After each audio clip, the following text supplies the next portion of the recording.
Hey, now brother, won't you come and tell me all about the field? It's been a long, long time since I wanted to see your face around here.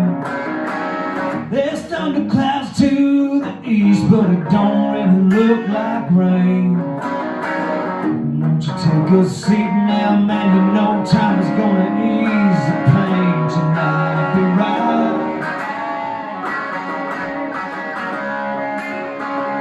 Tonight, be right.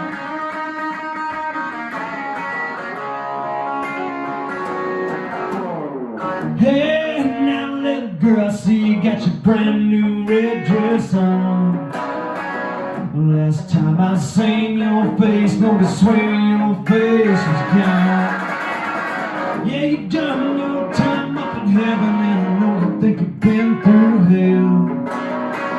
But won't you sit down beside me, honey girl, that is gonna break the spell tonight. Be right. Tonight, be right.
It's a Joshua tree in the distance as the highway starts to fade. I see a neon light up ahead, I think I'll throw my cards on the table.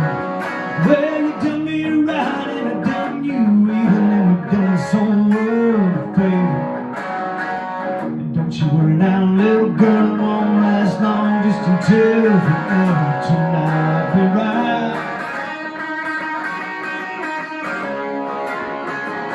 Tonight, be right.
Hello, I'm the White Buffalo, and thank you for joining me on Harley-Davidson's No Show Bike Show.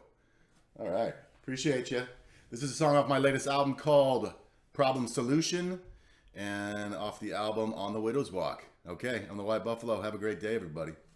This is this. Here it goes.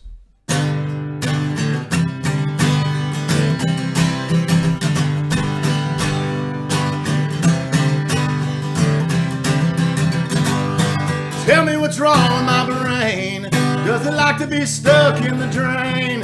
Swim until I'm going insane. Or do you wanna sit there and complain? Oh, tell me what's wrong with my mind. Does it take me to a place unkind? Chasing something that I won't find. Or does it wanna sit there and rewind? Oh, they say follow your heart, but it's confused about everything. Does it hide from the truth? Is its only proof for what a heartache brings? What's wrong with your heart?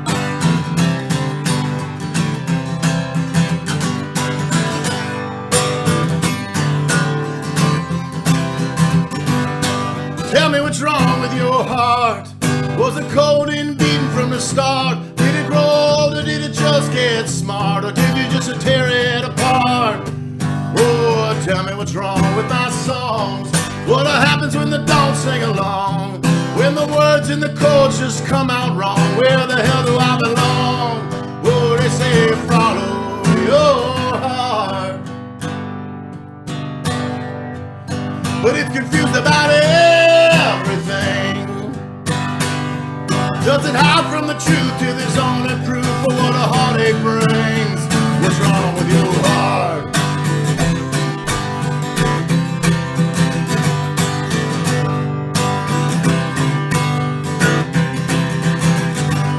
Cause nothing's gonna change, and nothing's gonna come and fix it all. I fell for it's all my fault. And nothing's gonna change, but nothing's gonna come and break your fall. Cause the life is gonna break your balls.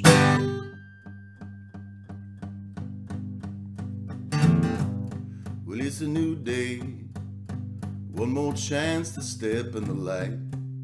The sun is out, feel what it's all about. Where they come and go, highs and lows that leap into the dark and light of my mind. Where they're so sincere, triumph and fear, coursing, forcing their might.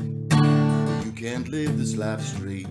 I get high, I get gone. Well, I think it's a little too late to be moving on. But who's really ever to say what's right and what's wrong? So let's just get through the day.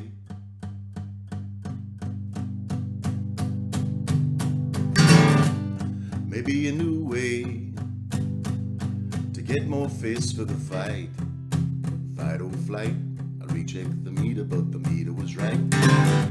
But when the dance is done, still nobody won. No ribbons, no paradise, just bombs and bills and bad advice. At least you took the time to take a transcendental ticket to ride. Well, I can't live this life straight. I get high, I get gone. Well, I think it's a little too late to be moving on. Who is really ever to say what's right and what's wrong? So let's just get through the day. Let's just get through the day.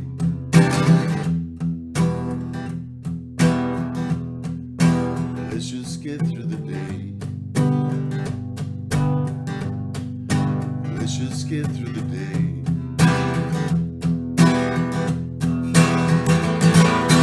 Let's just get through the day.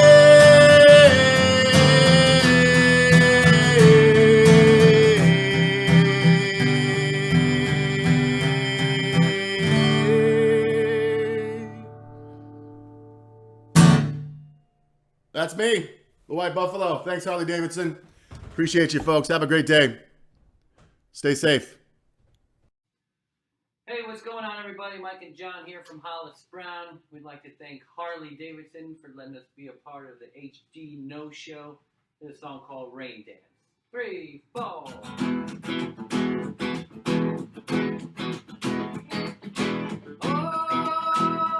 Oh, danger. Panic in the world and on the street. Oh, danger. People, they don't want what we believe. We're gonna take some time to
Come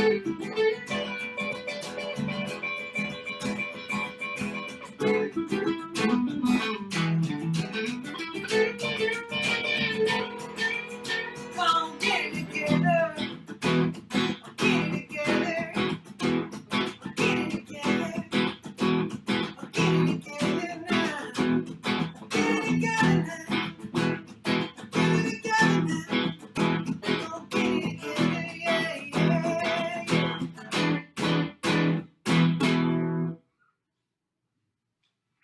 Peace. Hi, my name is Candy and I'm originally from North Carolina, but I now live in Los Angeles, California, and this is my 1978 Harley-Davidson Shovelhead. I like to call him Cliff. I based the theme off of the Ride the Lightning Metallica album cover, and I've rode this thing coming up on 6 years now, and this is actually the third version of it. And the bike has been in the first congregation and the second congregation because of constantly making changes to it.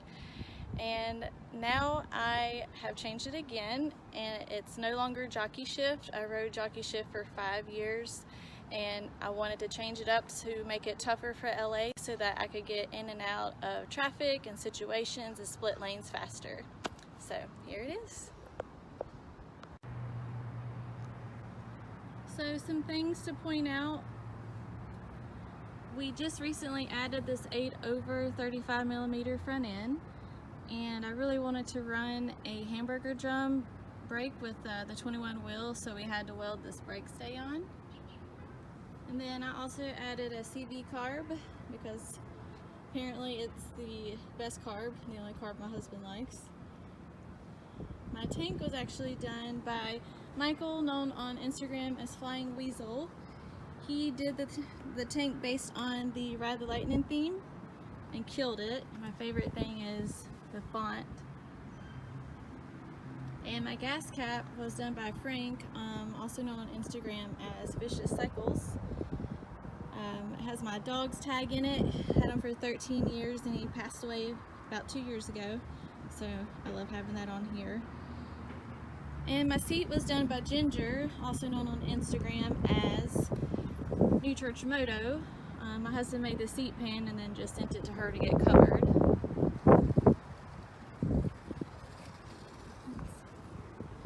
And then my exhaust was actually made by my husband as well.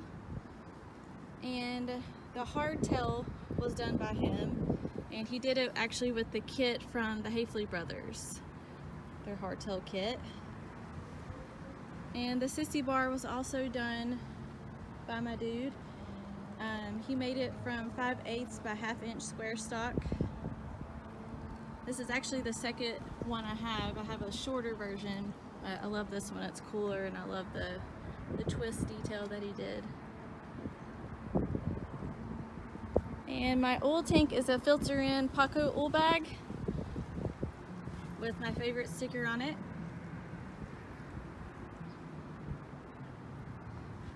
Oh, and another detail here is we originally shaved the stock aluminum starter block off the primary cover to be able to fit the clutch linkage, but technically we don't need it anymore since I'm not jockey shift, but it looks cool. And my bars are actually made from Pangea, but I had my husband narrow them just a little bit. And last but not least, my petcock is from Prism Supply, and it's the best one around.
make it out to Strange Days, my favorite show in New Jersey, and I guess we'll see what other shows happen this year. Let me take you on a little walk around and show you the bike. This is Disco Starship, my 1953K model. I wanted to build something completely unique and different, and with the help of some really talented friends, I was able to execute my vision. I had been collecting and gathering parts that I found at swap meets for years. I'd see a cool old chrome part and I'd pick it up knowing that it was going to get used on something special one day. And here it is. Let me walk around and show you some of my favorite parts. Some Satellite Invader wheels on an early narrow glide with some custom one-off fork covers.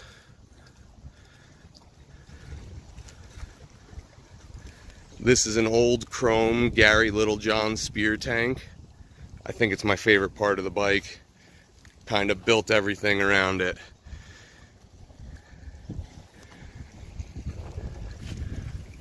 This is my 1953K motor.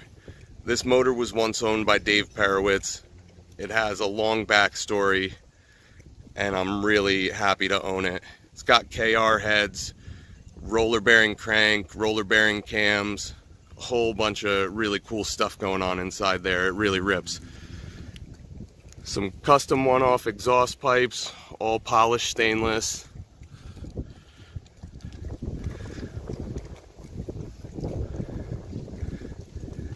This sissy bar was milled down special stock to make it.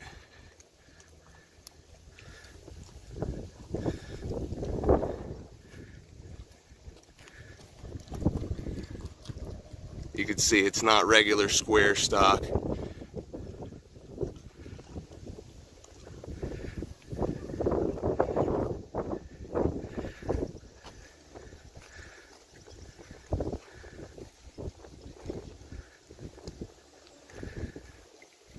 This cool old MPD primary cover I shined up.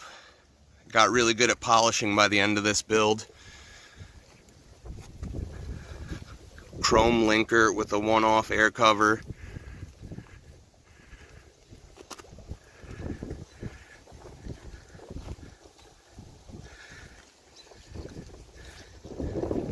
Angled risers with narrow bars with a one-off weld-on clutch lever.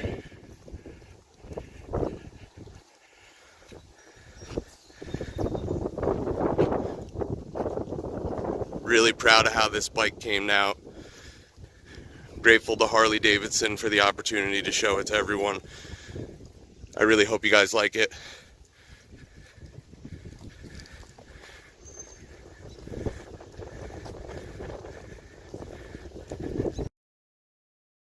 Hi, ich bin Kim von Thunderbike und ich stelle euch heute meine 95er Evo Sportster vor, die ich mit meinem Vater und dem ganzen Thunderbike-Team umgebaut habe für das Battle of the Kings bzw. King of Kings Projekt. Und ja, wir wollten eigentlich damit zur Punta Bagna fahren und da halt auch die Bike Show mitmachen, natürlich auch in Fark und sämtliche andere Festivals. Aber dieses Jahr fällt das leider flach. Deswegen machen wir jetzt bei der No Show Bike Show mit. Und ja, wir freuen uns auf jeden Fall. Fangen wir vorne an. Wir haben 21 Zoll Ironhead Vorderrad verbaut, die Ironhead Gabel. Dann hat der Carsten viele Details, zum Beispiel hier vorne auch graviert, genauso wie den Luftfilter. Ja, der Lenker, der kommt auch von uns. Genauso wie Details wie der Tachohalter, wo ein kleiner Moto-Gadget drin ist. Ich will ja auch sicher auf der Straße fahren. Den Tank, den haben wir bei uns auch gemacht. Das war ein kleiner Peanut-Tank, den haben wir geschmälert. Genauso wie der Luftfilter. Die Fußrasten sind bei uns gedreht. Der ganze Motor wurde mit Chromdeckeln überarbeitet. Und die Schwinge ist auch ein besonderes Highlight. Da sind ca. 20 Teile dran, die wir alle miteinander verschweißt haben, so dass es ein komplettes, geiles, funktionierendes Teil ist. Und ja, der Auspuff war auch eine Prozedur. Auch die Deckelchen sind bei uns gemacht. Genauso wie das Heck mit der Sissy Bar und den integrierten Blinkern. Alles super geil. Und der Sitz, der kommt vom Jimmy Spirit Leather, ist auch ein mega geiler Sattel geworden. Genauso wie der Lack von Chicos Pinstriping. Auch super geil. Und falls ihr euch fragt, wie ich kuppel, das machen wir mit einer Fliehkupplung von Recluse. Und dazu haben wir halt einen richtig geilen Schalthebel bei uns auch in der CNC-Maschine machen lassen. Auch aus dem Vollen, ein mega geiles Teil. Es macht mega viel Spaß mit dem Bike zu fahren. Ich bin auch schon einige Kilometer gefahren bei dem Wetter jetzt und ich fahre jetzt auch weiter. Ich hoffe, wir sehen uns irgendwann. Schöne Grüße von dem ganzen Thunderbike-Team. Bis dann.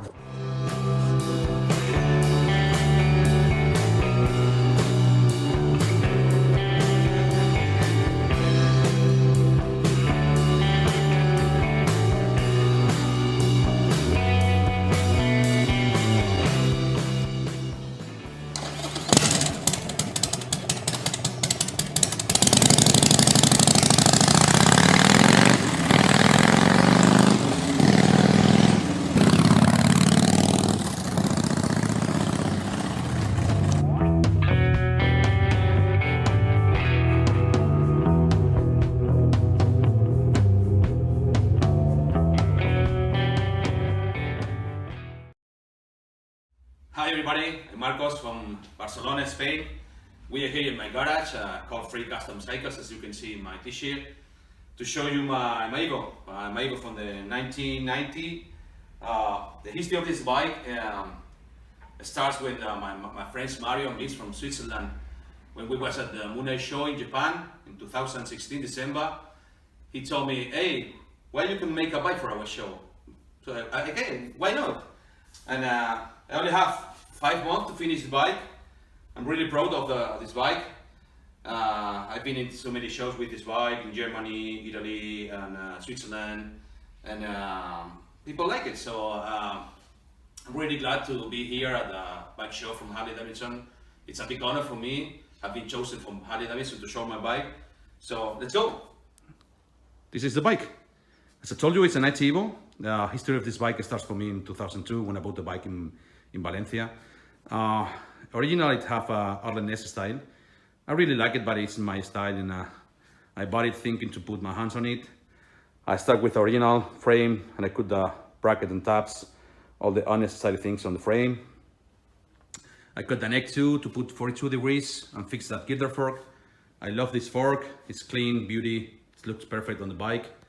I used the all fog light that I bought in eBay a few years ago. You can see some details like this, Free Custom Cycles on the neck. Original round wheel from HD. You can see the girder. Original risers, but I cut the clamp to put this Huger handlebar. The gas tank is originally it's a peanut gas tank, but I cut it and narrow it and made the bottom and made the tunnel to fix perfect on the frame. You can see the motor, Evo. I really love this motor. I have another Instagram profile. It's called Evo is the New Old School, where you can see the most beautiful choppers with this motor. So take a look. You see some details like the brass from Custom Tech, Moon Ace air filter, the point cover, the ignition key. I built the exhaust too from the bottom. It's beautiful. I used the ripple ribs from my brother Lucas from the Factory Metal Works in North Carolina. I made the side pan, and it was fostered by Ivan from Calavera Leather in Italy. It's beautiful. With the CC bar, I tried to make something different, because almost all the same CC bars where you can see in the social media, and I tried to make something cool. I use this tail light. It's the only one in the whole wall made from the same guy of the paint cover. On the left side, you can see the brake caliper rotor I use with the same round wheel from HD2. And the killer paint job is made by Killian Boy, my brother. He painted all my bikes, and it's perfect. I love the blue, it's my favorite color, and the bike, it's amazing. So, hope you like it too, and see you soon on the roads. Bye. Hi, my name is David. I'm the founder of Croy, which also stands for Cafe Racers of Instagram, and we're based out of the Moto Collective here in Minneapolis, Minnesota.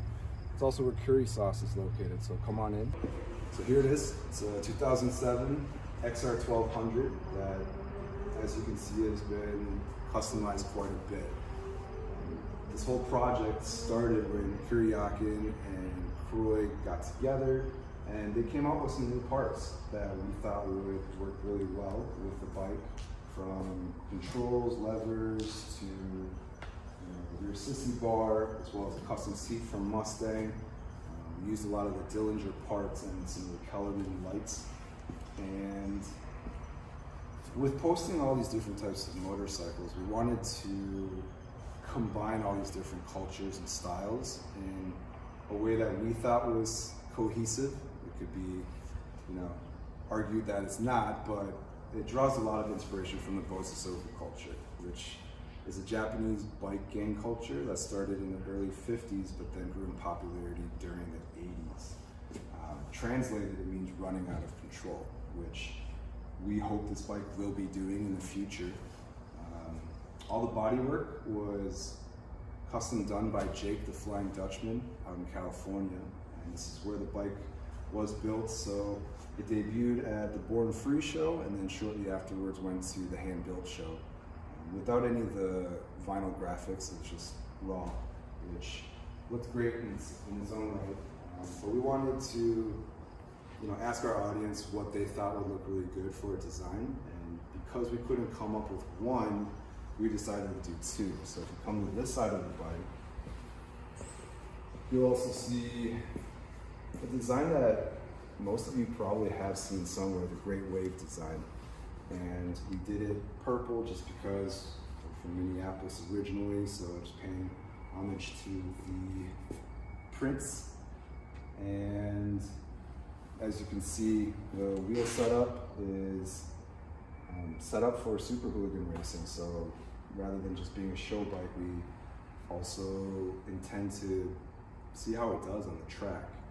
And with the different styles, we've got our handlebars, tracker bars from TC Bros, first one mounted tank, custom cafe frame mounted high with an externally mounted oil cooler, and then Crazy Frank inspired rear section, which draws a little inspiration from the pagoda architecture in Japan as well. And that's pretty much it. But we also have this third tier that also goes on, the sissy bar.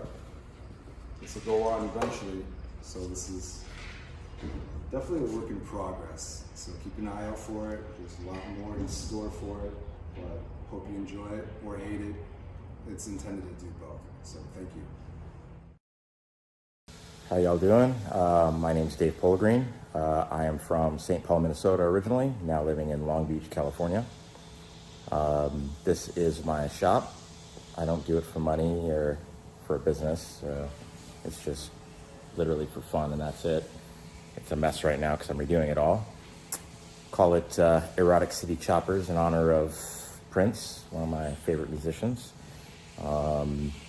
And yeah, I've been in the shop for about 2 years and just in the middle of a big redo, but excited to be part of the HD No Show. So I was gonna show you my bike. This is my bike. It's a all 1941 Harley-Davidson chassis. It's a original late 1941 frame, 41 transmission, 41 military XA Springer. It originally had a 1941 big twin flathead motor in it that I managed to blow up. So while I'm redoing that motor, I've got a 1938 knucklehead motor in there. So not a bad swap. It's a nice old motor. It's got a cool 6-inch original air cleaner, red tag Joe Hunt mag. Got the Deshong brake pedal. I use Andy Carter from Pangea Speed. He makes these reversing gears that make those brake pedals work really well. original Bates seat and P-pad, recovered, seats recovered by my buddy Adam from River City Seats. I made the sissy bar, made all the mounts, made the foot controls. Yeah, it's a pretty simple bike, very traditional, not a lot of fabrication on it. Gas tank was a gift from my friend Kyle Owens from Wisconsin. Super nice old timer. Really like that tank. 7/8 Z bars. I love 7/8 bars. I like how skinny they look and feel. Old burgundy nation built grips. Bates headlight. Jones rim 21. Yeah, just a nice collection of parts and a simple bike that's fun to ride and very traditional. Original lead pedal, CCE, pegs. Yeah, that's pretty much it. I originally built this bike to ride from Milwaukee to Brooklyn for the Brooklyn Invitational Show a couple years ago. In Milwaukee they were having the 115th anniversary events, which was super fun. So me, my buddy Andy Carter, and my buddy Jeff Layton, we were going to ride together from Milwaukee all the way to the show in Brooklyn. And I made it to pretty far through upstate New York and then blew up my motor. So that's why I ended up swapping it out for the knucklehead motor. That's pretty much it. Just a fun little bike. Nothing crazy. Thanks. Hey guys, I'm Luke Effner from Monroe, North Carolina. This is my 1952 panhead chopper I built a few years ago. It was supposed to be part of the congregation show put on by Dice Magazine and Prism Supply in April, which was postponed to later this year. Now you're seeing this bike as part of the No Show put on by Harley-Davidson. Hey guys, like I was saying, this was my 1952 panhead chopper I built about 4 years ago. Believe it or not, it's not a survivor. It actually started off as a bike with 6-gallon Fat Bob tanks. It was all 90'd out, purple and yellow, 20-inch ape hangers, tassels, disc brakes, you name it from the 90s, Kurok and stuff, all that, all over the place. Basically just wanted the motor, transmission, and frame, and that's what I got out of it. The same day I got the bike, I went over to Roland Grant's house, who owned this tank right here. He painted it himself for his personal bike in 1972 or 73 for his Ironhead chopper. Ran it for a while till he wrecked the bike, then he took it off. And with the agreement that I would use the tank and build a bike around it, he gave the tank to me because he said he never sells anything. So that was the agreement we made. So I had a guy named Joe in Locust, North Carolina, paint the frame and rear fender to match. And we just started adding parts from there and figuring it out. It's 32-degree rake wishbone frame, 20 over knucklehead springer, 4 Yanni high shoulder, 21-inch front wheel, Flanders 5-inch replica risers, stock 74-inch motor, mechanical brakes front and rear, bunch of early fin accessories, air cleaner cover, rocker covers, jammer kit cover, all Andrew stuff in the transmission. 18-inch Sportster rim from the 70s, high shoulder, laced up to a star hub. We got upsweep head pipes. We got left side upsweep mufflers, upside down on the back. Old 6.9 tail light. $5 sigh from a swap meet turned into a sissy bar. When I was putting this bike together, I had a bunch of help from Ramsey Allen in Stanfield, North Carolina. He helped me with a lot of this stuff back then. Got the little heart pegs for the girlfriend. You know, jockey clutch, or foot clutch jockey shift setup here. Cycle electric 12 volt. Got cycle electric 12 volt and everything. Forgot to say, Roland put this CB750 gas cap on this thing 50 years ago. Still working today. It's always been a great bike. Really hate to even call it a show bike because it's never gets washed, gets ridden all the time. And it's always been a great bike and always been a runner, and hopefully it always stays that way.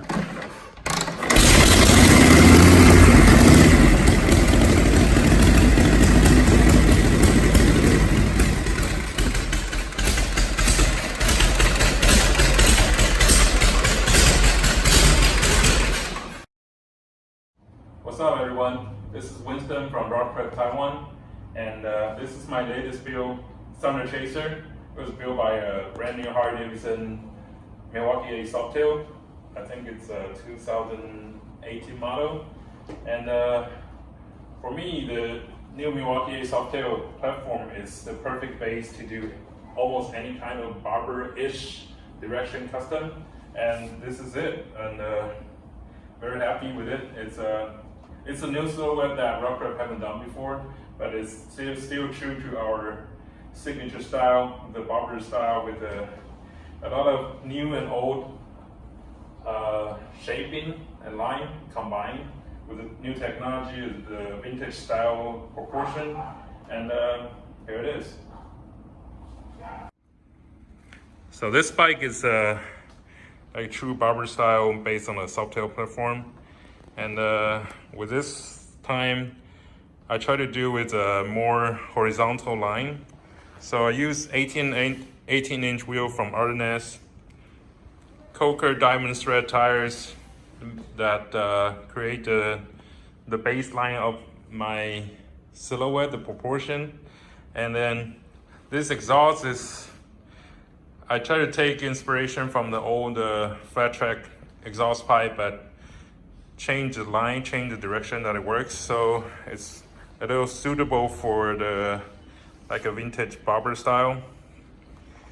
On the front, I have Ardennes hot leg, lower fork leg with a top line tube that does this beautiful black inner tubes. And the hot leg, it actually holds 2 calipers with 1 disc on the left side, so the right side keeps clean. And from the engine, it also got the Ardennes rocker cover. The air filter is the collaboration with Ardennes Peas and our cover. The tank was actually fully custom made from aluminum, and then the tail was designed one of our production pieces with fiberglass, and I wrap it over with real carbon fiber to create this forged carbon look. Also, it's like a real high-tech process, but I try to finish it to mix with this vintage look. And on hand control, Ruffini from Italy actually made this bolt-on hand control that works with the CAN bus system, which works like a dream. So, and to the last detail, I had this tank badge and push rod collars made by our really good friend from Two Abnormal Sites, who's the best silversmith in town. And that's it. Here it is. Hey, what's up? I'm Josh Sheehan. I live in Minden, Nevada, and this is the Mantis. Welcome to my shop. It's actually not really a shop, it's my garage, but hey, you get the idea. And this is where the magic happens. This is where I build my bikes. This one in particular, I built 3 years ago for the People's Champ contest and ended up winning that, and kind of skyrocketed me into the show bike circuit, and I've been building bikes for the Born Free show ever since.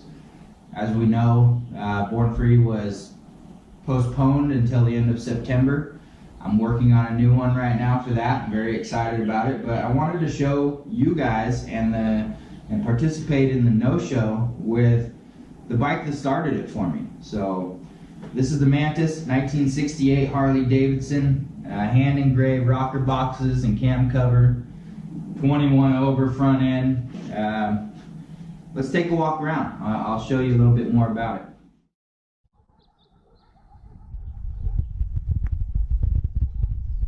Custom sissy bar, nice and chrome, cool little ribbed fender,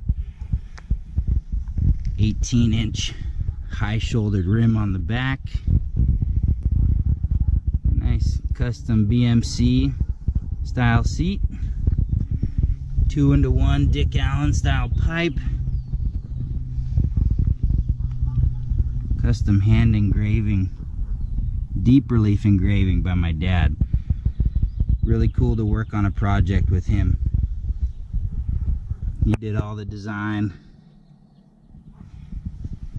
for the rocker boxes and the cam cover, and I matched it on the paint. I'll get a better shot of that here in a second.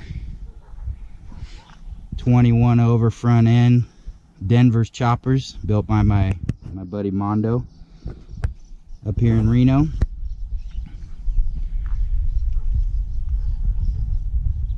.21 on the front, high shouldered rim as well. Nice little spool hub.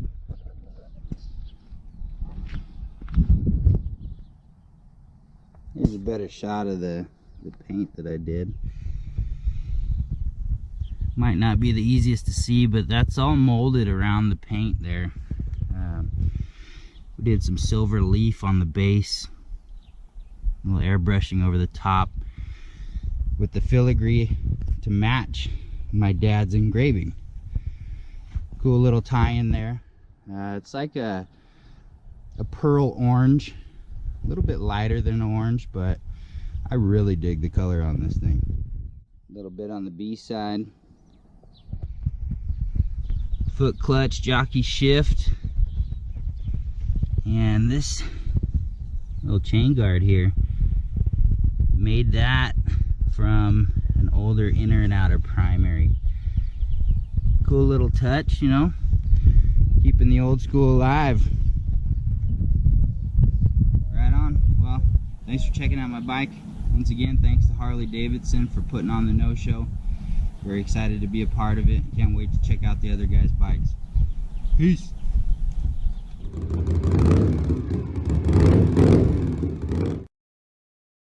Hi, I'm Louis Hartley.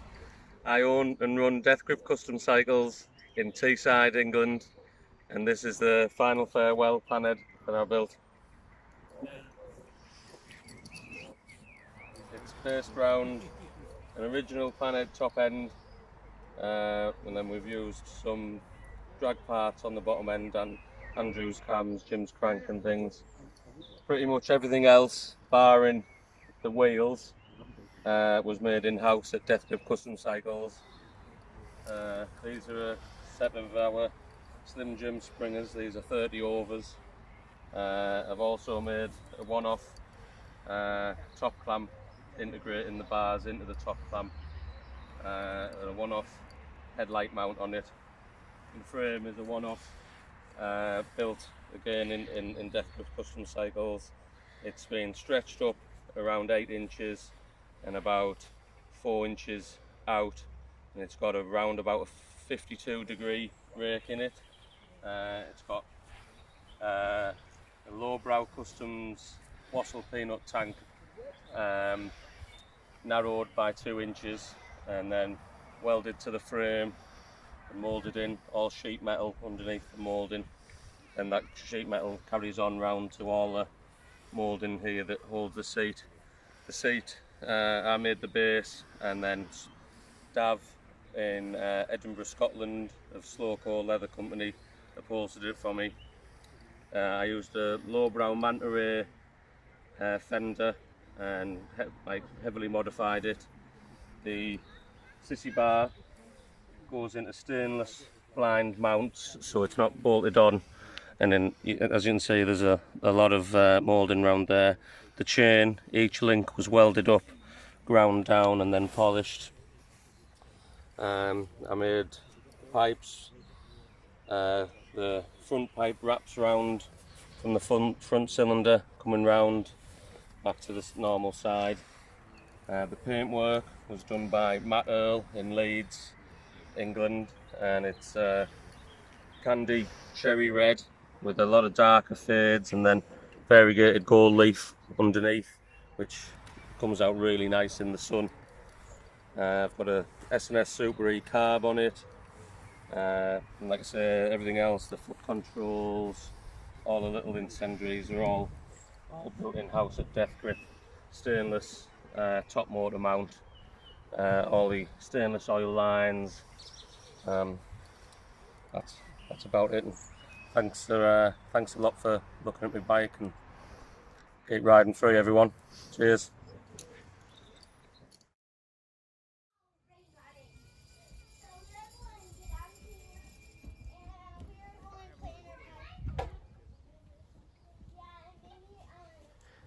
My name is Brandon Wirtz, and my shop is Rawhide Cycles in Boise, Idaho. I built this bike with Ryan Stahlcup, who works for me at the shop. And we just finished it last week. So, it's party time. Not only do we build choppers at Rawhide Cycles, we also know how to make an excellent margarita. 2 parts tequila, 1 part orange-flavored liqueur, 1 full lime, ice, and blended.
Hey, Brian Tognazzi and Marlo Tognazzi from Pacifica, California.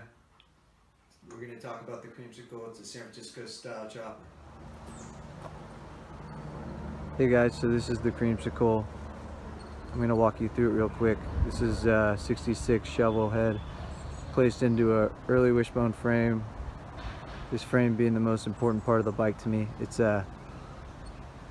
given to me by one of my dad's buddies who's no longer with us. So it was given to me 10 years ago, and that's kind of like how I started getting into choppers, and I was able to hold on to that. So a lot of sentimental value into this bike with that frame.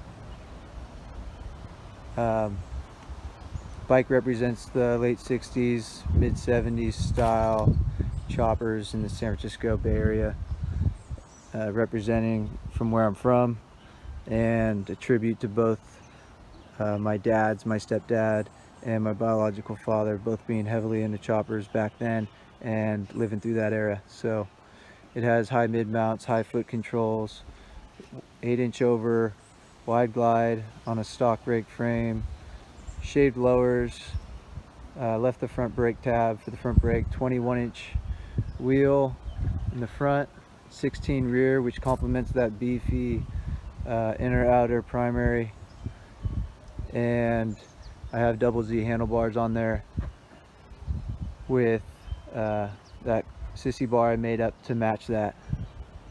A lot of parts were polished on this bike with an old polisher, belt driven, small motor, 4 inches, and it took way too long. That thing was gruesome, but it was my grandpa's old polisher, so that means a lot to me to be able to do that. And just spend the extra time on that, and now to be able to show it off. So all the moldings and scoops I thought were pretty cool, and I complimented those by just spraying different colors over this bike, and that's where that color and that name of the bike comes from. It's the creamsicle. It's got a couple different yellows in here, as well as a couple different pearls, and then an off-white on the scoops and axle plates and front elbows I put on.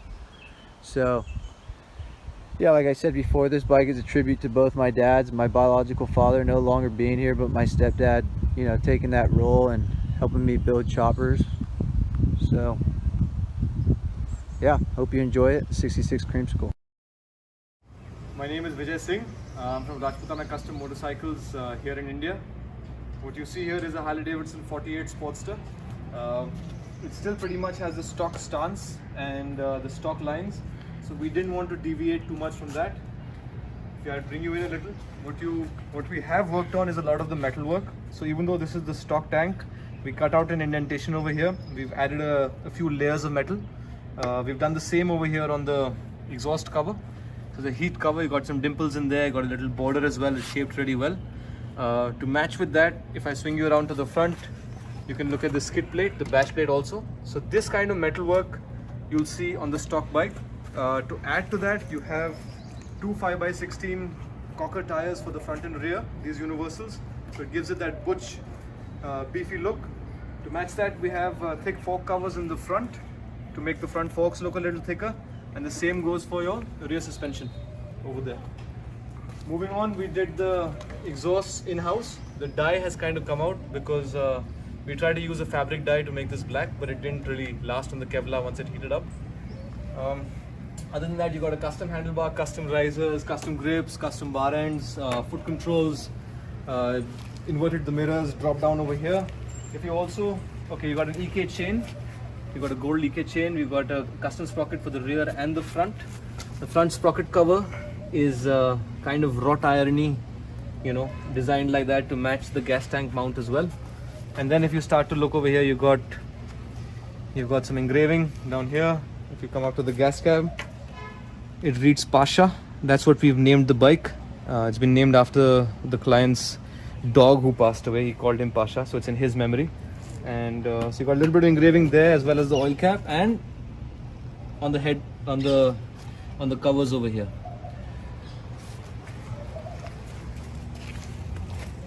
Again, you got a big P over here of Pasha. You got some more hand engraving on the cover. We switched the key switch assembly here, and the meter has come down here. But other than that, what you see, if I was to bring you back around that side, is it still pretty much has that stock 48 shape. It has the same kind of stance and those lines as well, but it's been tweaked a little. We've got a low slung seat, we've got those bobber tires, we changed the mount of the tank a little. It's not stock. You've got a bobbed out fender in the rear, and we've done some metal work to the oil tank as well. So it's very simple work, but it just makes that plain surface look a little more interesting. I hope you like the bike. Hi, my name is Sean Kearney. This is my 1947 FL, and obviously my favorite color is blue. So the frame I got from my friend Burrito Rick here in San Francisco. It's a wishbone front and knuckle rear. The tanks I had done by a master fabricator, craftsman friend of mine, Nick Mezzarandino from Wargasser. He dropped a tunnel, offset the filler, and did a bunch of other trick stuff to it that made it a lot cooler than it could have been.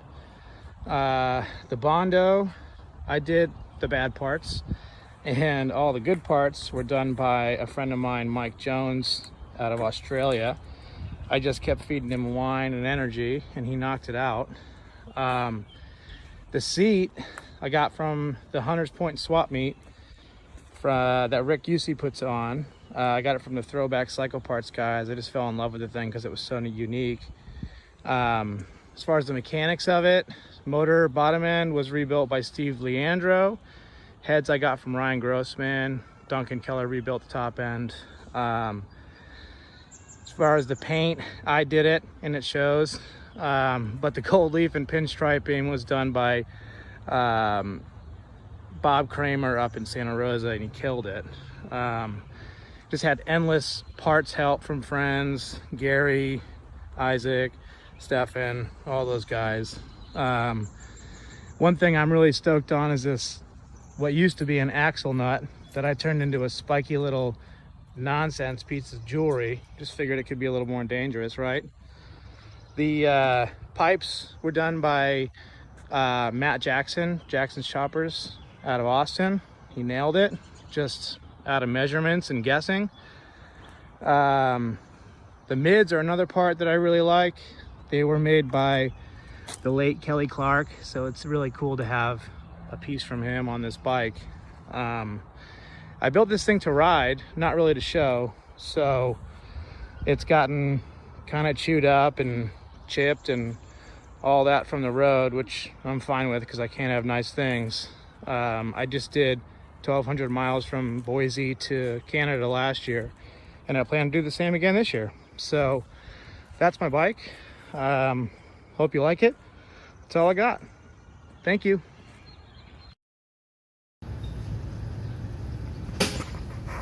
Hello, my name is Austin Johnson. They call me Shovelhead Austin. I got that name because of my Instagram account, Shovelhead98 Austin. I'm going to show you a bike that I built in 1984, and I've been riding it ever since. Something I left out in the video that I made of the bike is the paint job. The paint job was done in 1988 by Fritz, who's still around today and painting bikes. I hope you enjoy the bike. Take care. This is my Shovelhead, Burning Love. I built this bike in 1984. I'll take you around the bike and let you look at a few things on it. The seat is from Old Gold. So some of you guys are familiar with them, I'm sure. That's an old New York City token on my oil tank. My handlebars and risers, stock Harley early risers, the handlebars are welded in. Make one piece bar, so there's no movement there on the bars. I'm running an 18-inch back wheel. Ever since the mid-70s, I started running 18-inch back wheels on all my Harleys, and I loved them. The exhaust system is from Bub. To me, it's the best system ever made for a shovel head. I have PM brakes front and back, 21-inch front wheel, 98-inch motor with an SU carburetor. Morris Magneto, and the heads were done by Dave Mackey. And all I can say is the bike runs very good. If you look at the carburetor, it has an extended float bowl, actually two extensions on the float bowl. You can't find the bottom one anymore. You could still find the middle one, but the bottom one you can't find. I'm running a 35mm front end with a fork brace, steering stabilizer. I try to run as many stock Harley parts as I can on the bike. If they break down, sometimes it's easier to find the stock parts than it is custom-made parts. I also run a chain adjuster on the rear wheel. That helps a lot, and you see that I have two wheel adjusters, one in the front of the axle and one in the back, and I run stainless steel axles. I used to do a lot of hole shots, and I would always either bend the axle or actually break the adjusters off. So we had to beef that up a little. I guess that's about it. Hope you enjoyed the bike. What's up, world? This is Matt Landman coming at you from South Kingstown, Rhode Island. I'm going to take you through my 66 Shovelhead Chopper. I've got a bunch of interesting stories I want to share with you about the bike, some cool details. The first one starting with getting this motor. So about probably 8 years ago, I went to a Walnut swap meet in Ohio with a buddy of mine, Gentry. We got a booth, we set up. Now those shows are on Sundays, so the setup's on Saturday where all the good horse trading goes down. So Saturday, the only thing that I needed from the whole show was a 4-speed transmission, a ratchet top for my other bike. Found that, and then Gentry and I were talking, and I was like, you know what? If there is a generator shovel motor, I'm gonna buy it. So cool, figure I won't find it. Sunday comes, we're walking around. He walks up to me and says, I got bad news for you. There's a guy over there selling a 66 generator shovel motor, and the price is right. So I walk over, I talk to the guy, we settle on a price, but there's one problem. It's a Sunday, the banks aren't open, and I don't have that kind of cash on me. But the guy makes an awesome offer. He says, tell you what, I'll pull it off for being for sale. I'll give you 1 week. Drive out to my shop in Ohio. Next weekend, the motor's yours. So sure enough, we drove home. I thought about it. Went back to Brooklyn where I was living at the time. Sold a guitar of mine. Got the cash together. And the next weekend, we drove back out to Ohio. Another 8 hours out there. Bought the motor. Tucked it into my back seat. Drove home. Here it is. All right, let's go through some of the details of the bike. Running a taillight and air cleaner from Boyle Custom Moto. The frame's an original 53 frame that my friend Herb sold to me for way too good of a price, so sorry and thanks Herb. Motor's an original 66 with these split rocker covers. The rocker covers are split all the way through, so they're actually 4 individual pieces. And for the oiling, my friend Nick Toscano ran these series of splitters so that the oil lines actually run individually into each rocker cover and avoid the need for that crossover from the front to the rear head. Getting into the tanks, these were definitely a labor of love. I wound up narrowing 2 different sets of tanks. These are the ones I stuck with. They started their life as a Paco Alien tank. Those are usually Frisco mounted, so I split them, dropped them lower, retunneled them, notched them to work over these rocker covers, and added that little crossover buoy so the fuel actually flows from tank to tank. Running seat and P-pad by River Seat Company. Made the sissy bar out of stainless steel and narrowed an early iron head fender.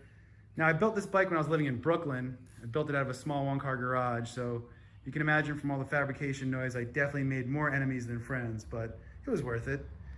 Shifter knob was made by my friend Kim also. Love that thing. Got my mantra, this is choppers, not crybabies. And running a rocker clutch on this one. Well, thanks for checking out the bike. Hope to see you at a chopper show soon. Hello, my name is Jamal Hollis. I'm going to tell you about my bike. It's a 1949 Harley-Davidson. It's not the most outlandish bike in the world, but it's nice enough, I think. People seem to like it. And yeah, let me tell you about it. So this is my 49 FL panhead. Took about 5 years to get all the pieces and get it together the first time. A couple years ago I actually took it apart and painted it and chromed everything, you know, just finished it so I could have a nice done bike that I didn't have to mess with too much anymore. A lot of the fabrication work was done by a friend of mine, Mitch Romero, and another friend of mine, James Juarez, Living Company.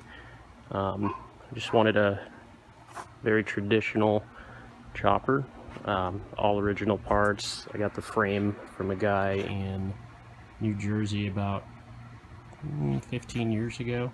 It used to be black and it had red and white pinstriping all over it. It's pretty cool looking. I kind of wish I had left it. It's an old gas tank that had actually exploded that we cut in half and took a few inches out of and then retunneled it. Perfect candidate for that. Sissy bar that we made. If you look at it, it has actually kind of a taper, like a hairpin shape, which was a lot harder to actually do than it was when I had the idea. Some interesting pipes that were a lot more difficult than they looked to actually accomplish. I wanted all the parts to be something where if you looked at the bike, you just kind of walk right by it and not really notice, but if you actually stared at it, you'd see little details here and there. I don't know, that's what I kind of look for in bikes. But yeah, this is it. Stock motor, drivetrain. It's got flathead 80-inch flywheels in it.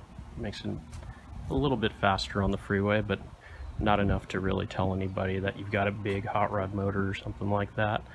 The front end came from a guy in Florida. I knew him as Dragon. Don't really know too much else about him other than he's no longer with us. Yeah, this is the bike. Hope you guys like it. My name's Sean Guardado. My brother and I are SMCO out of Long Beach, California. Come check out our Harley-Davidson Road Glide Special. We'll start at the front of the bike with the Clockworks windshield, down to the Airtrix paint job.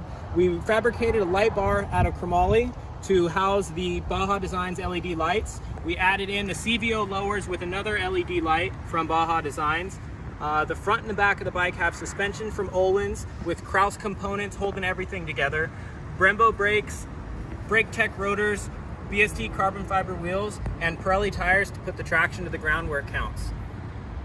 We wanted a more aggressive riding position than stock, so we went with an 8-inch riser with a moto bar, Kraus's risers, Kraus's gauge mount, as well as Brembo hand controls, the RCS radial mounts with the titanium AEM factory reservoirs that don't have any hoses. Everything's really clean and a nice setup. Saddlemen came together and matched all the carbon accessories that we got from Hoffman and did a nice seat for us with the gel, our logo, everything set up, and the seating position's amazing. In addition to that, Speed Merchant has mid controls that we adapted here, and the riding position is perfect for the canyons on the highway. It's really set up nicely. So moving around to the back of the bike, we've got the Hoffman Designs carbon rear fender, Hoffman Designs carbon rear bags, and the side covers. We've also got the Brox Performance BST carbon wheel, Brembo radial caliper, and the Brox Performance swing arm, and also these custom fabricated crash bars that we built here. Now let's move on to the engine. We worked with Bell helmets and Airtrix to integrate our race numbers, which are 46 and 66, into this bike. Now the bike is the 466 bike. It came out awesome.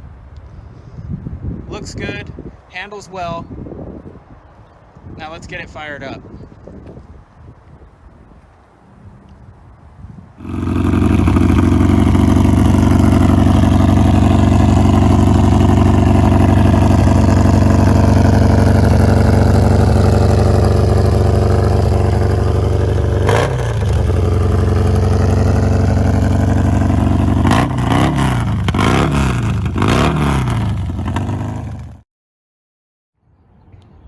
Hello, my name's Dan Torres. I live in Milwaukee, Wisconsin.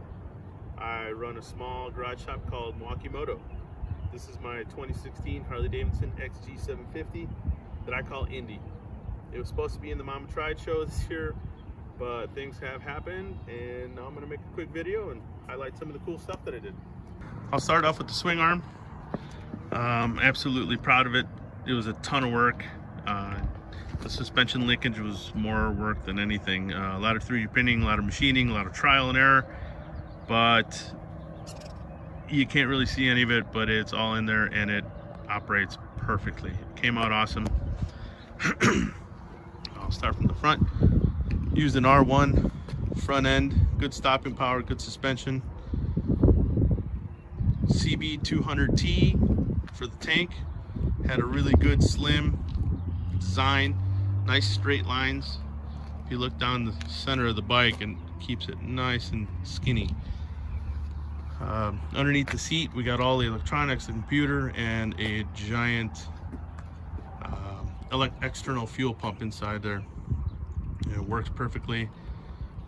Let's see, we'll go to the other side. The dual exhaust, courtesy of Cone Engineering. Chain drive, had to change everything over the chain drive. The gold chain, I think, looks great with the gold paint. Local guy, Tim Gordon, painted the bike. And bottom cowl down there underneath. It looks cool, but it actually is my coolant overflow tank. Everything has a purpose when you're trying to hide everything. Let me fire it up and you guys can hear it. One of the best parts of the bike.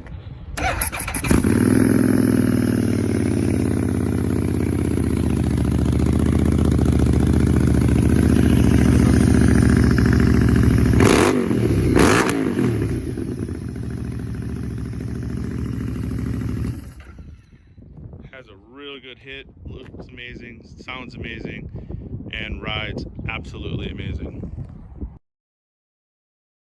Hello, I'm Hawk Lachey with Vintage Technologies up here in Montana for the Harley-Davidson No Show entrant. This is a Zurius blue 1981 Chevrolet bagger built for Born Free 11. has won a couple of awards and hauled us all over the earth and whatnot, but enough about me. Let's get into this motorcycle here and see if we can't get you guys on cue with stuff. We have a 40 over rigid front end by Sick Dalton, and knife edge 17-inch Invader wheels, also by Dalton. A couple of tricks over here on the B side. We have an EMF auto clutch, fully molded chains, hidden wiring in the stator, inverted fishtail exhaust. We have a proprietary cow jockey transmission lid. We have an electrical over mechanical single shoe rear brake operated by a small button on the handlebar. We have an exposed kicker mechanism with a lockout for the kicker to use with an auto clutch. We have a fully exposed 1981 80-inch cone shovel head engine. I have relieved it of its cooling system and a majority of its oiling system. The engine houses 2 ounces of oil.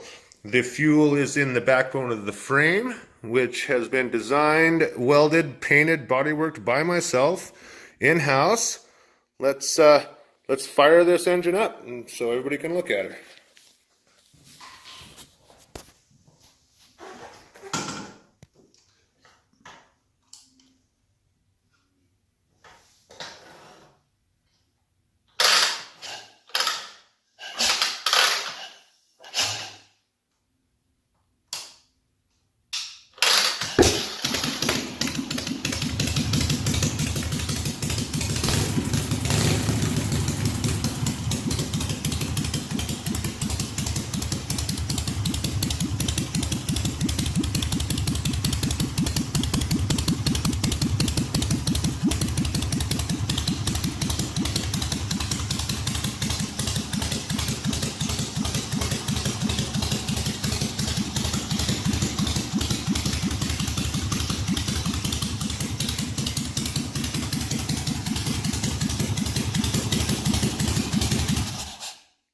And that is my entrant.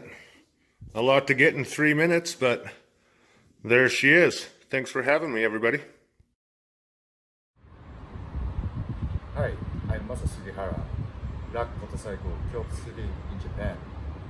I have been doing my shop since 2000, so it's 20th anniversary in this year. I'm building old school chopper and own style custom bikes.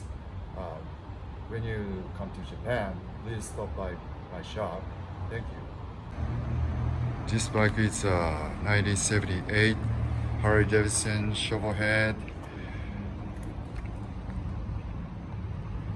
Morris Magneto split rocker cover. S&S Super E. Transmission is a Baker 6-speed, and the rear wheel is 80-inch with wheel rings. The front end is super narrow 3x3 and 21-inch wheels with wheel rings. And the fork cover, everything I made. And modified peanuts tanks, cafe tail, leather work by Atelier Cherry Kamakura in Japan. The suicide clutch, jack shaft, everything handmade by myself.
My name is Chris Graves, and this is my 1975 shovelhead chopper. It was a Born Free invited build, which is my first and only. So I built this bike in 2018, mostly between like January and June. Born Free's in June, so it was basically the craziest single year of my entire life. I've always wanted to build a shovel with two front heads, and I always wanted to build like a really rideable, reliable shovel with two front heads. It's got a 74 cubic inch displacement, but it's got a bigger cam in there, and and it does perform pretty well with the two carb setup, those two amels, which are tricky to tune. But yeah, it just performs like a hopped up little shovel. Yeah, frame's 100% me. It's all chromoly 4130 tubing. It took a long time to make that frame, and then I wanted to keep the rear end narrow but still fit what I have going on with those little swing arms and needle bearings. The rear suspension, it's pretty cool. The wheel travel is about 1 1/8 inch. That's about the vertical wheel travel, which if you've ridden hardtail, it's just enough to take that sting away in your kidneys. The seat post of the frame is actually an air reservoir, and then that cross member that goes across the top of the seat post is a manifold.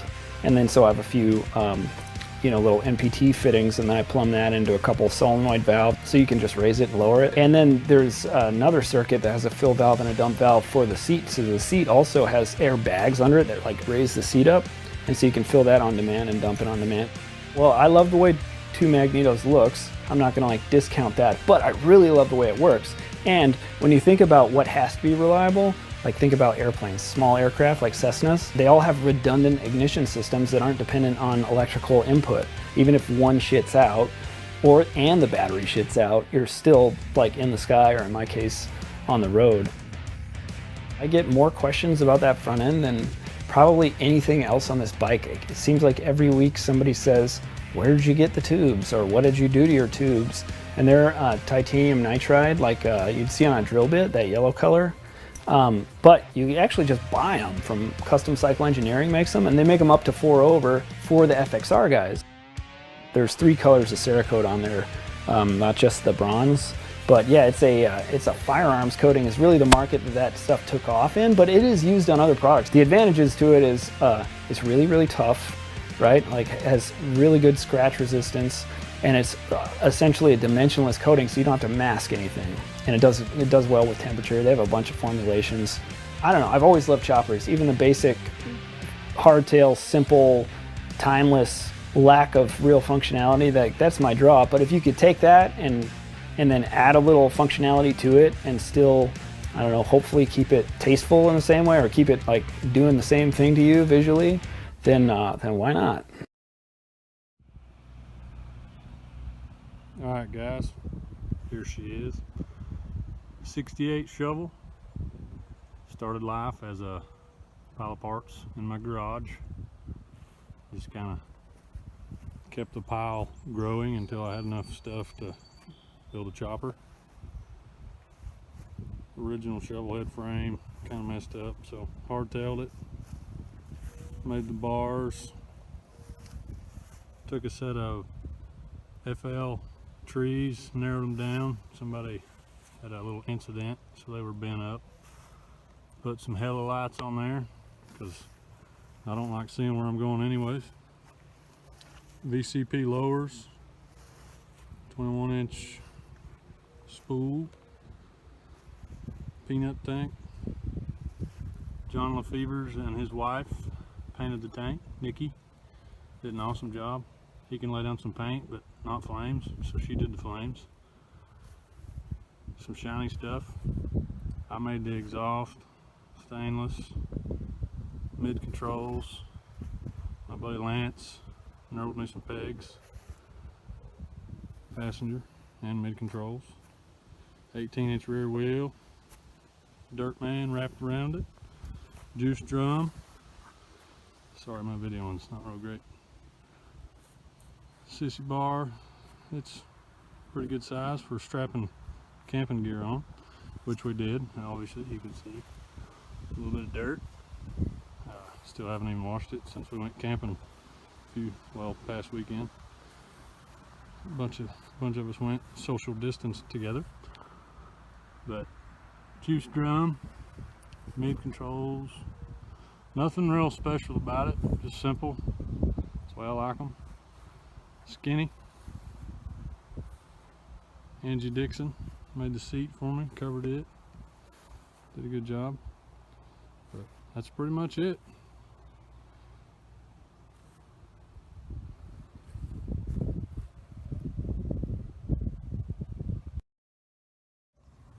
Oh hey, my name's Clayton Ledbetter, 25, from Asheville, North Carolina, and this is my hog.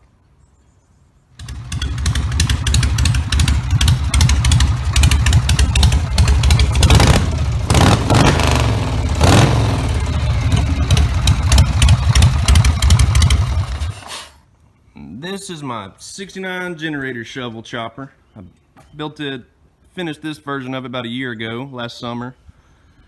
And got the motor off a buddy of mine 3-4 years ago, redid the top end, did some stuff to it. Rebuilt this original Fairbanks Morris Sportster mag for it, put Morris Magneto internals in it. And original Wassel tank that I narrowed and scooped, made it look all funky. Made the seat pan, my mom covered the seat actually. Pretty proud of that. And just a bunch of handmade stainless parts all over the bike. Stainless sissy, controls, exhaust. I raised my tranny a little bit and so I could run the exhaust underneath and not cover the frame. And ran it underneath the brake crossover actually as well. Never seen someone do that before. Got a mid clutch that I made. Kind of went crazy with welding balls on everything. So I got little stainless balls on most of my little parts.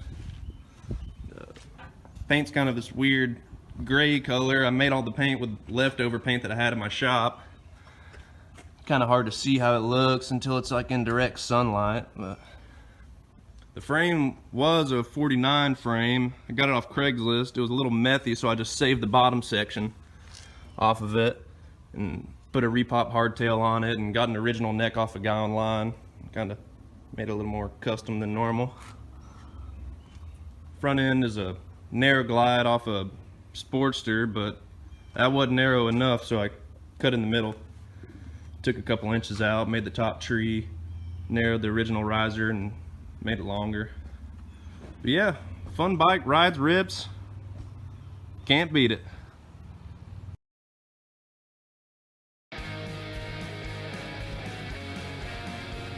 My name's REV. I built this bike for the Mama Tried show in Milwaukee, Wisconsin. It's a 1961 XLCH Harley-Davidson Sportster.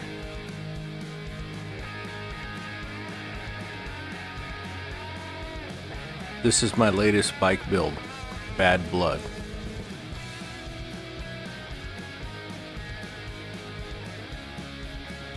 I shortened the fender struts, chopped the fender real short, took a sporty tank and kind of converted it to Hummer style ignition, real low tunnel. Overall it's not too far from stock, but I try to touch every piece, do something custom. Made some really skinny T-bars using like a stockish type pinch clamp.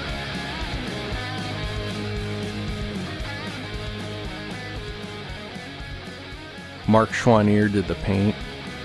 It's a maroon with real fine veiling and dark candy fades. Kylie Garcia helped me with the seat and laced up the wheels. I'm running a 18400 Bates Baja rear tire. Looks like the old Grasshopper style. The front's a 21300 Shinko.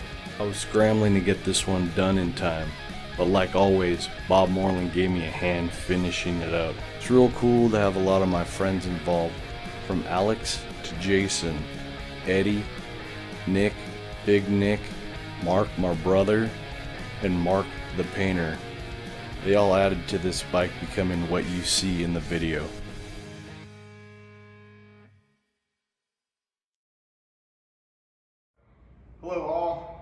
name is Nick Resty, and I'm from Birmingham, Alabama.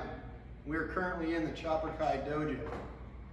The dojo is ground zero for where me and a bunch of my friends build our choppers at. And this is my 1940 Harley-Davidson UL Flathead. I've been building this bike for a while now, collecting parts as I see fit, and just kind of piecing it together. So technically I built it, but I've kind of pieced it together too. Let me tell you a little bit about it. So this is my 41 UL. I've been collecting parts for it for a few years now. When I put bikes together, I really like them to go organically, you know, if that's as hippie as that sounds. But for example, I've had this seat for a really long time, just waiting on the right bike. It's an original Bates seat. And then my good friend Adam at River Seat Company surprised me with a P-pad that is pretty flawless on matching it. I'm very fortunate to have a lot of friends in our big circle here that like to see each other succeed and have the best bikes we can. And I made very little parts on this bike. I made the handlebars, I made the exhaust, I made linkages and brackets here and there. Nothing super major. Like these are old painted panhead tanks and old Wassel fender. Just things I collect and put together to look good. The bike does run.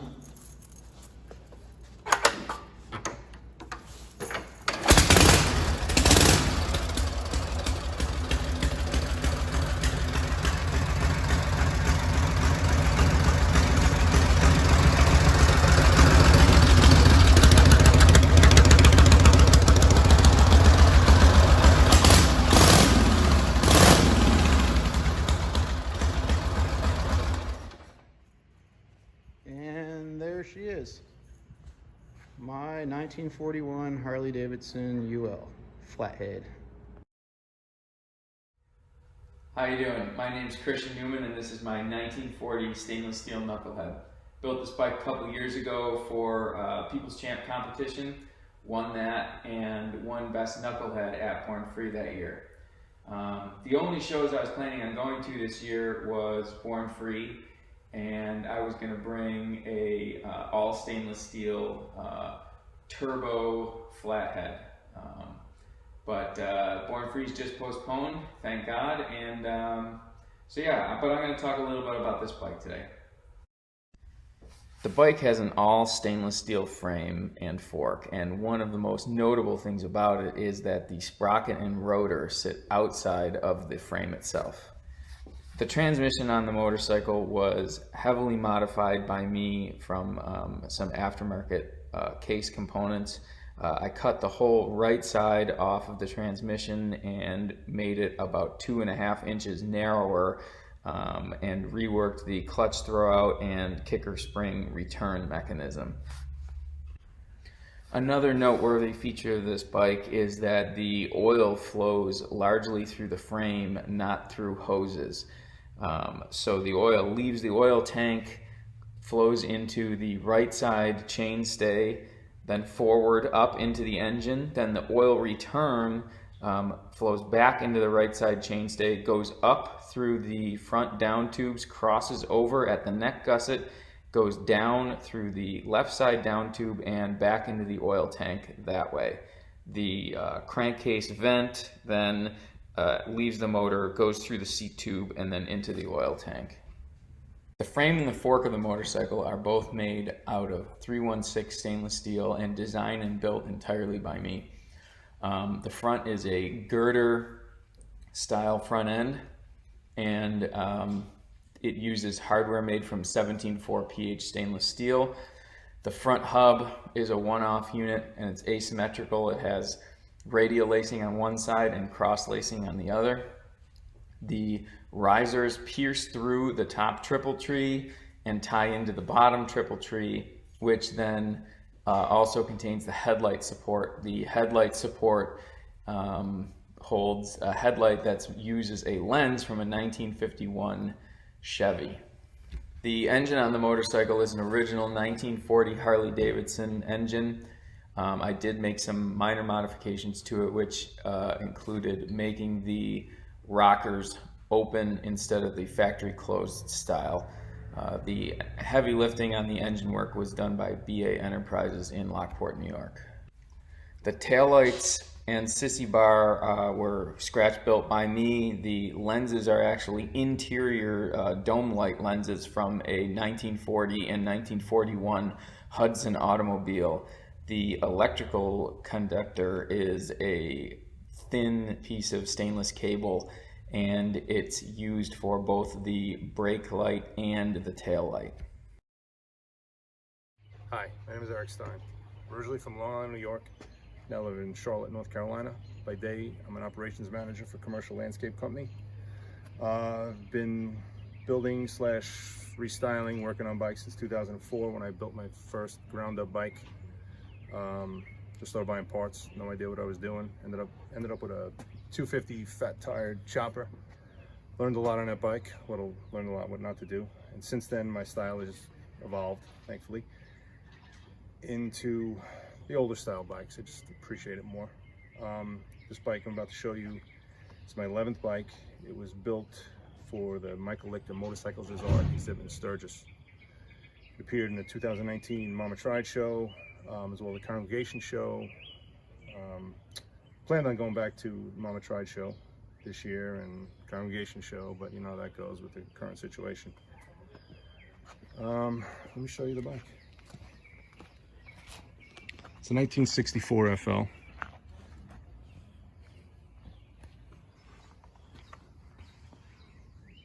The 64 pan engine, my favorite, side over heads. Got a 67 4-speed behind it. 1955 straight leg frame, Harley, my favorite frame. Rear fender is a repop flathead front fender, flipped around, narrow. Took 3/4 of an inch out of the center just to fit that tire a little better. Foot clutch, you know, jockey shift, whatever you want to call it. A lot of fun. Bike is not fast, which is a good thing because that's my only brake. Little juice drum. Seat was done by Jacques Berard Leather out of Pilot, Virginia. The slicking and grease black paint was laid down by Rusty Nash. In the Myrtle Beach area, graphics are hand lettered by Mick Forrest at the same area.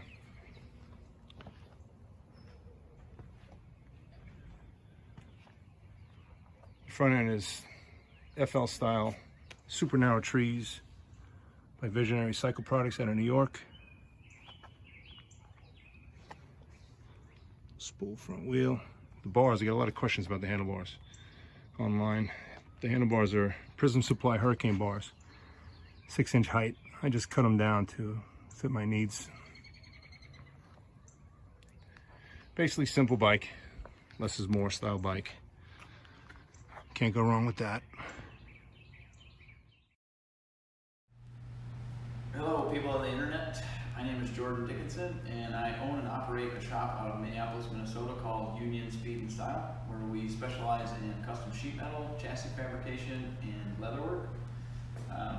What I have in front of me here is one of our completely handmade motorcycles. We had originally intended on bringing this out to a few of the shows that were happening throughout the US here this year. A few of which being Mama Tried show out in Milwaukee, Hand-Built show down in Texas, and the Fuel show out in Cleveland, Ohio. So just to give you kind of a rundown of this bike and everything that we've done to it. We'll just start with the original design intent with this was to try and build something taking inspiration from a lot of the factory race bikes from the 30s and 40s, and try and produce something that could have come from the factory in that era, kind of like a designer's concept bike, if you will. So the frame is completely handmade, all of the sheet metal is completely handmade.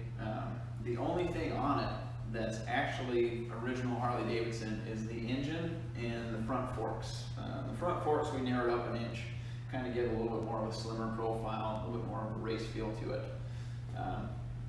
But everything else, like I said, is made here in-house, taking kind of styling cues from a few of the different manufacturers of that era. The frame is all completely made from raw materials, down to all of the neck forgings and the motor mount forgings and transmission mounts and all of that stuff. All made from individually machined pieces that we welded together and made it look like early style forgings. The tank and fender, we kind of took some styling cues from some of the early Harley and Indian motorcycles and then kind of put our own spin on it. And same thing with the seat, that's all made here in-house. And all the exhaust, everything down to all of the nuts and bolts on this have all been, hand-turned, handmade specifically for this bike. So if you get a chance, check out some of the pictures online.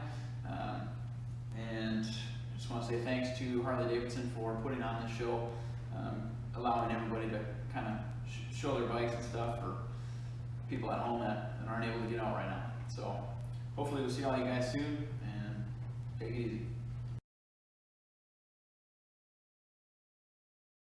My name is Justin Walls. I'm with Built the Traditional Way out of Grove City, Ohio. At BTTW as my social media. Today Harley-Davidson asked me to be a part of their No Show event that they've got going on. The bike that I'm going to be presenting to you guys is this bike right here. This is a 1927 Model J Harley-Davidson. It's a cut down racer, whatever you want to call it. I built this bike in 2016 for the Born Free Motorcycle Show, and it currently belongs to a dear friend of mine who's gracious enough to keep her in my possession and let me take care of her and ride her and have fun with it still. This bike was a full-blown show bike back when we finished it for Born Free, and we actually took home best competition that year at Born Free. And ever since then, I've been racing it and beating on it and having all kinds of fun with it. I built this bike to race and ride, and as you can see, that's exactly what we do with it.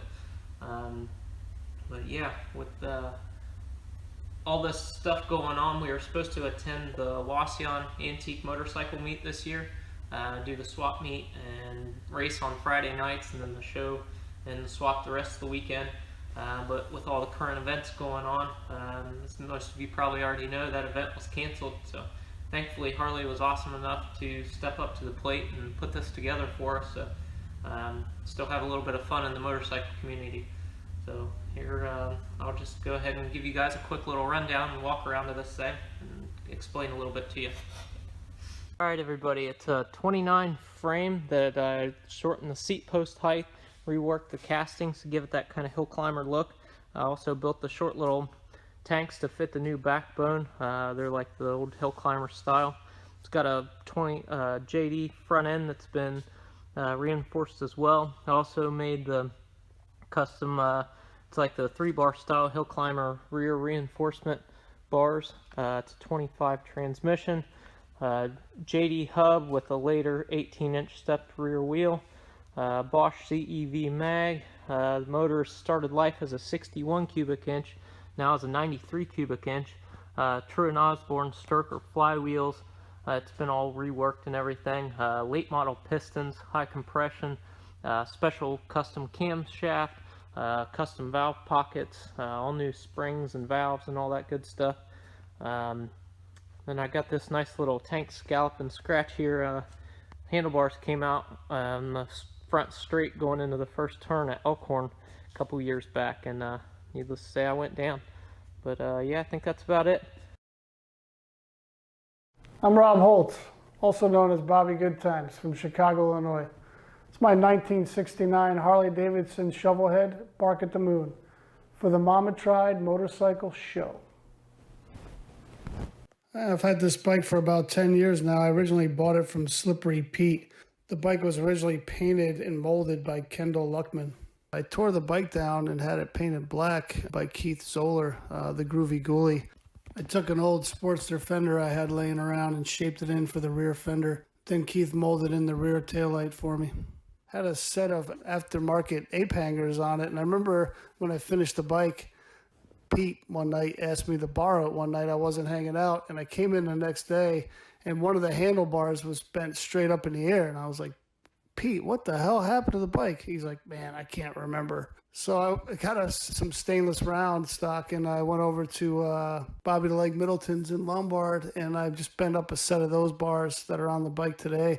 I decided I was going to tear the bike down, and Keith sent me over some photos of some 1960 panhead tanks that he just painted. And I said, man, I got to have those tanks. And he sold them to me, and I decided to just kind of build the bike around those tanks, so I tore the bike down. The original motor was done by Smiley here in Northwest Indiana. After I decided to tear the bike down, I tore the motor out and took it over to Milo Foreign Car Repair in Palatine, Illinois. After I finished it the first time, there was a party at the old Bravetown, and there was about 30 people. It was like 2:30, 3 o'clock in the morning, and I decided I was going to finish my bike. And I remember firing the bike, and there was like 30 people around, and it was like 1 or 2 kicks, and I could have swore the song playing was Dio's Holy Diver, but apparently I was told that it was Ozzy Osbourne's Bark at the Moon. And so I decided to call the bike Bark at the Moon from that. So that's the story with the name. I built this bike to ride, and it's a total runner. It's been through several different versions, but basically the same stance, the same bike. This bike has seen many, many states. I've ridden this bike through the countryside, in the mountains, in and out of the deserts. I've been on both coasts. I've been all the way up north, and I've had it all the way down to Texas. Bike's been the bike I built for me to ride, and the bike's been moving for a long time, and we've had a lot of fun together, and we've seen a lot of things, so more to come. Thanks for having me. I appreciate it. Hey everyone, this is Michael Lang from Waukesha, Wisconsin. I've been a bike builder and an engine builder for nearly 50 years, and I've been self-employed for nearly 30. This bike was going to be in the 2020 Mama Tried show, but with the coronavirus, it just didn't happen. I'm going to tell you a little bit about a 1921 Harley-Davidson Banjo 2-cam board track racer. Here's my 1921 Harley-Davidson Banjo 2-cam board track racer. I built this bike back in 1996 as a privateer racer. I thought about the build for nearly 10 years prior to me starting on it.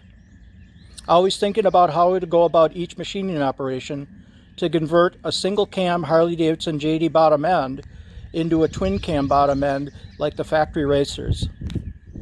I first started with a 1924 JD bottom end, cut the cam chest off, fabricated my own cam chest, fabricated a gear rack, and fabricated my own set of camshafts, gears, oil pump, and cam cover.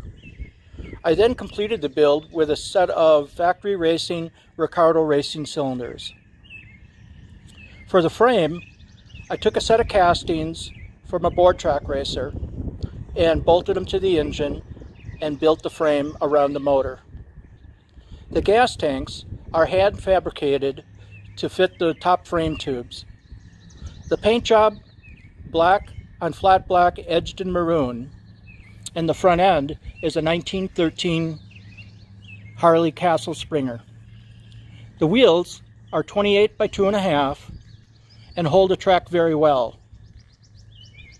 I've been racing this bike for the last 24 years and have enjoyed every bit of it. Carburetor is aluminum MR3 off of WR, and you have a countershaft assembly to switch your gearing as it is direct drive. Hey, what's up? My name is Jason Robson. I'm from Jaffrey, New Hampshire, and this is my 1954 pan shovel.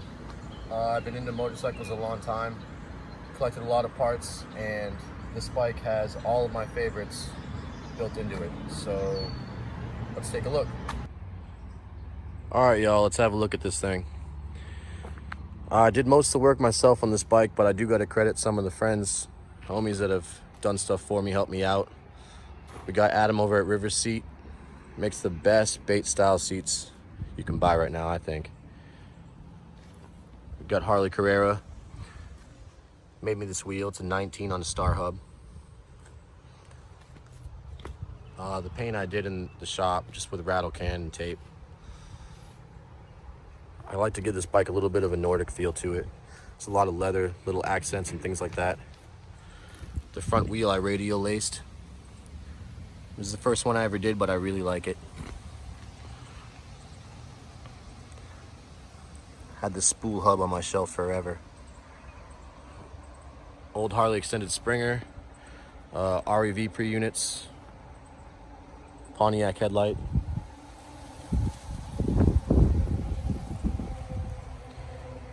Tried to find as many original parts as I could for this bike. I like the brown pedals, so I made sure I had all matching ones of those. The bike has a great stance, runs and drives super smooth.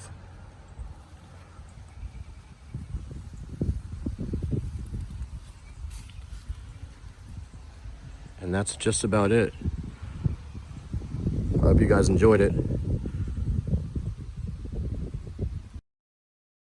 My name is John Jessup, and I own TeamDreamRides.com in Stockton, California. And this is my 2020 Lowrider S. I named it Freebird. We got a nice eagle on the tank, and who doesn't like Freebird? The graphics on the paint were done by my friend Adam at Blinky Striping on Instagram. He, if you're in the Bay Area, he's the man to go to when it comes to pinstriping or graphics. Starting with the front of the bike, we went with a Arlen Ness 6-piston calipers and 14-inch brake discs. We chromed the front end out. I love chrome with a Legend suspension, drop-in Axio front cartridges. We put a T-Sport fairing on there. We've got hard case risers with Thrash and Supply handlebars. We also converted this bike from a cable actuated clutch to a hydraulic clutch just for a little smoother feel. On the hand controls, we're using Performance Machine grips with Arlen Ness mirrors and Drag Specialties master cylinders. As far as the motor goes, we did a leading edge 129 cubic inch engine with all fueling components and a Dark Horse crankshaft. We had Valley cylinder heads to our cylinder heads, and then we used an HPI 62 millimeter throttle body with an Arlen Ness air cleaner and Ken's factory covers. The exhaust we're running is a RB Racing Pro Stock pipe. We used a Trask Performance billet clutch basket and a Recluse clutch. For the compensator, we used the new Dark Horse Man of War compensator. The foot controls, we decided to go with the new Arlen Ness MX foot controls. The pegs have a nice feel. They feel kind of like a floorboard, but they're small enough so that you can still get your toes under the shifter and the brake pedal. So when it comes to the wheels, I ran the Arlen Ness Procross wheels wrapped with the Metzler Cruise Tex. That way when I hit the corners, I know it's gonna stick and get me around. We went with the Saddleman seat on this bike. There's not much better when it comes to seats than Saddleman. They got gel inside. It's awesome. The saddlebags are made by Leather Pro. They're probably one of our #1 selling parts on our website. As far as the lighting goes, on the rear, we eliminated the rear turn signals, so we went with a Cycle Visions integrated license plate frame that has the turn signals and brake lights and everything built in it. Well, guys, I hope you liked my build. You can follow me on Instagram at DreamRidesJohn, on Facebook at Team Dream Rides, and you can always get me on my website, www.teamdreamrides.com.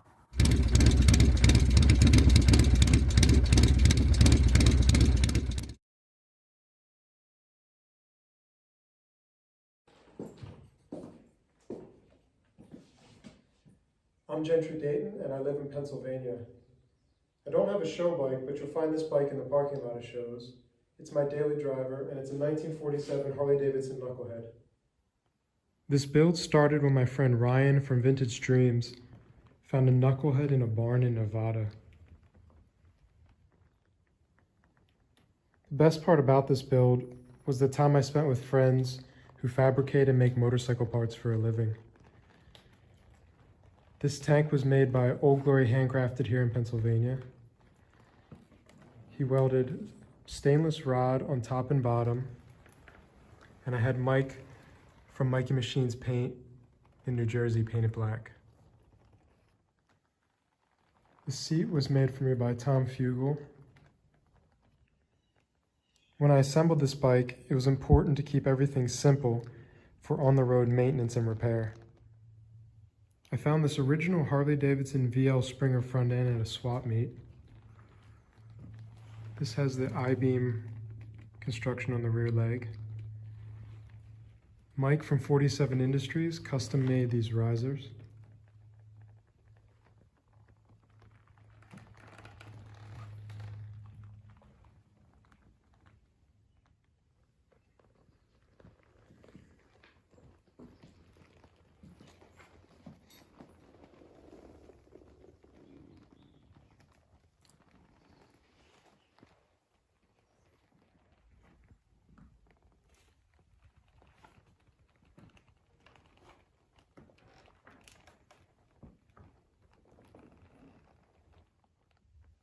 There you have it. This is my black and chrome 1947 knucklehead chopper.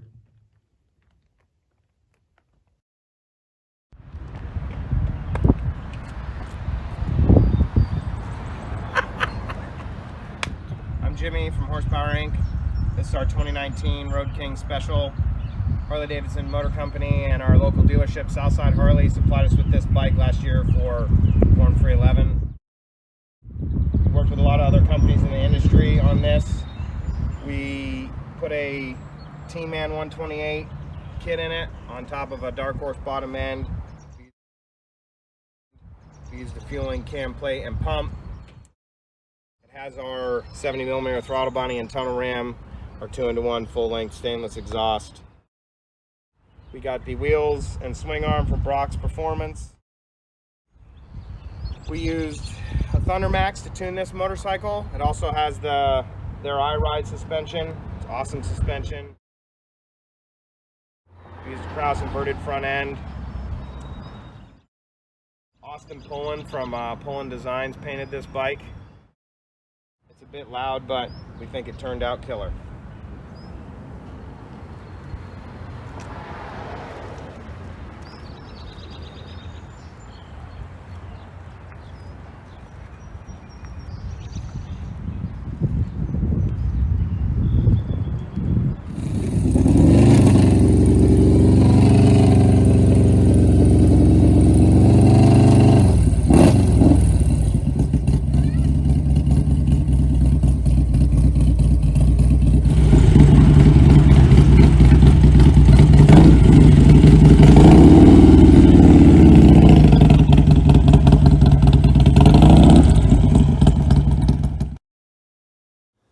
This is Paulo from São Paulo, Brazil. Well, he's not much of a bike builder. He makes helmets for a living. That's his brand, Joking. And this is his fan head. People often ask him, Paulo, what year is your bike?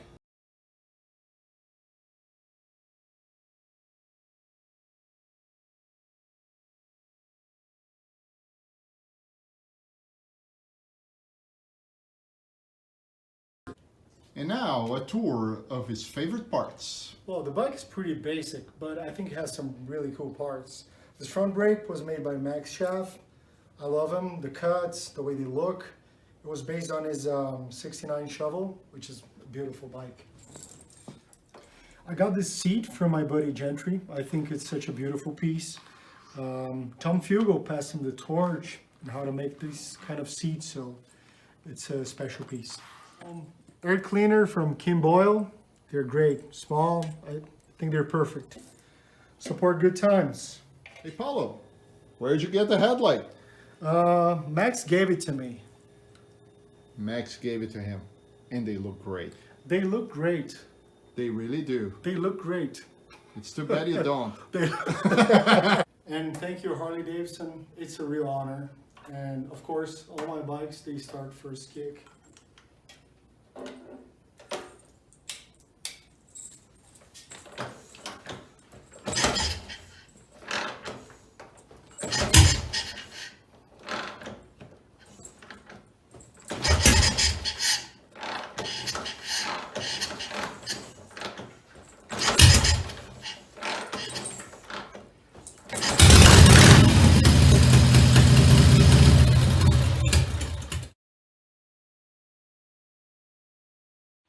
Hello folks, this is Detroit. Well, if my mother was here, she'd say no, his name is Randy B. Hayward. But you can call me Detroit. Some of you have seen me on the scene racing my 1929 45 cubic inch flathead at the Race of Gentlemen, as well as at Sons of Speed. I'm going to talk a little bit about the bike today so you can get a little bit more details about this fabulous 45 cubic inch bike. Let's do it. This is my 1929 Harley-Davidson DL. This is the year that Harley-Davidson introduced the 45 cubic inch V-twin flathead. It has the rear upright generator. Some newspapers incorrectly advertised that Harley-Davidson had created a 3-cylinder motorcycle. Also, the 29 has the 1-year only dual exhaust with a baffle. There were some advertisements that noted that the motorcycle was quiet enough to be ridden in the country and not scare the horses. I utilized this particular bike to race in the Race of Gentlemen as well as Sons of Speed. I raced with the race number 313 to represent Detroit. That is the area code of Detroit. This bike was fully restored and then showcased in my living room. We call the bike Picasso because we were treating it as an art piece.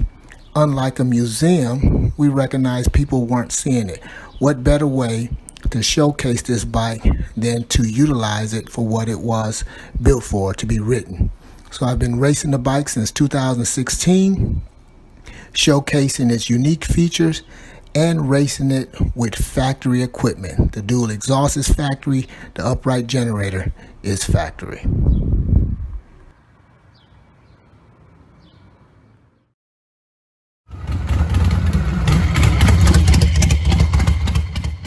Hi, my name is Kendall Lunchman. I was born in Trinidad and Tobago in the Caribbean. I was raised in Northern Illinois, and I now live in Milwaukee, Wisconsin. I'm a custom painter, pinstriper, sign painter, jack of all trades. I work full-time as a welder fabricator at Junior's Fabrication and Welding for Warren Hire. So what I have here is a 1976 Harley-Davidson shovelhead. I recently just got the motor rebuilt by Warren Sr. from Warren Cycle in Round Lake, Illinois. This is probably like the 5th time he's done this motor. Every time he would rebuild the top end for me, I would race it a week later at Flat Out Friday in the goofball class. And let's just say I've never broken in this motor correctly. So we'll see how that goes this time. So a couple things, it's got a shaved front lowers, Junior Cycle product foot pegs, Biltwell grips, old tank I had laying around that I made to make it look old, painted it.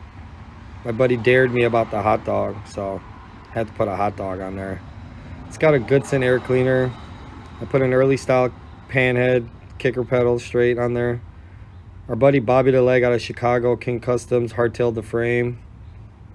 Buddy Tavis did the risers and triple trees. Made it a jockey shift, BDL belt drive, spool front wheel. Yeah, just bare necessities, whatever you need to make it run. So there you have it. Thanks for letting me be part of this. And yeah, hopefully we'll all ride together soon. Take it easy.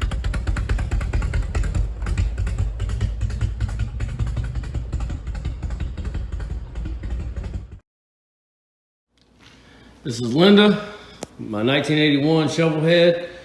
I was born in 1981. My mother's name is Linda, so there you go.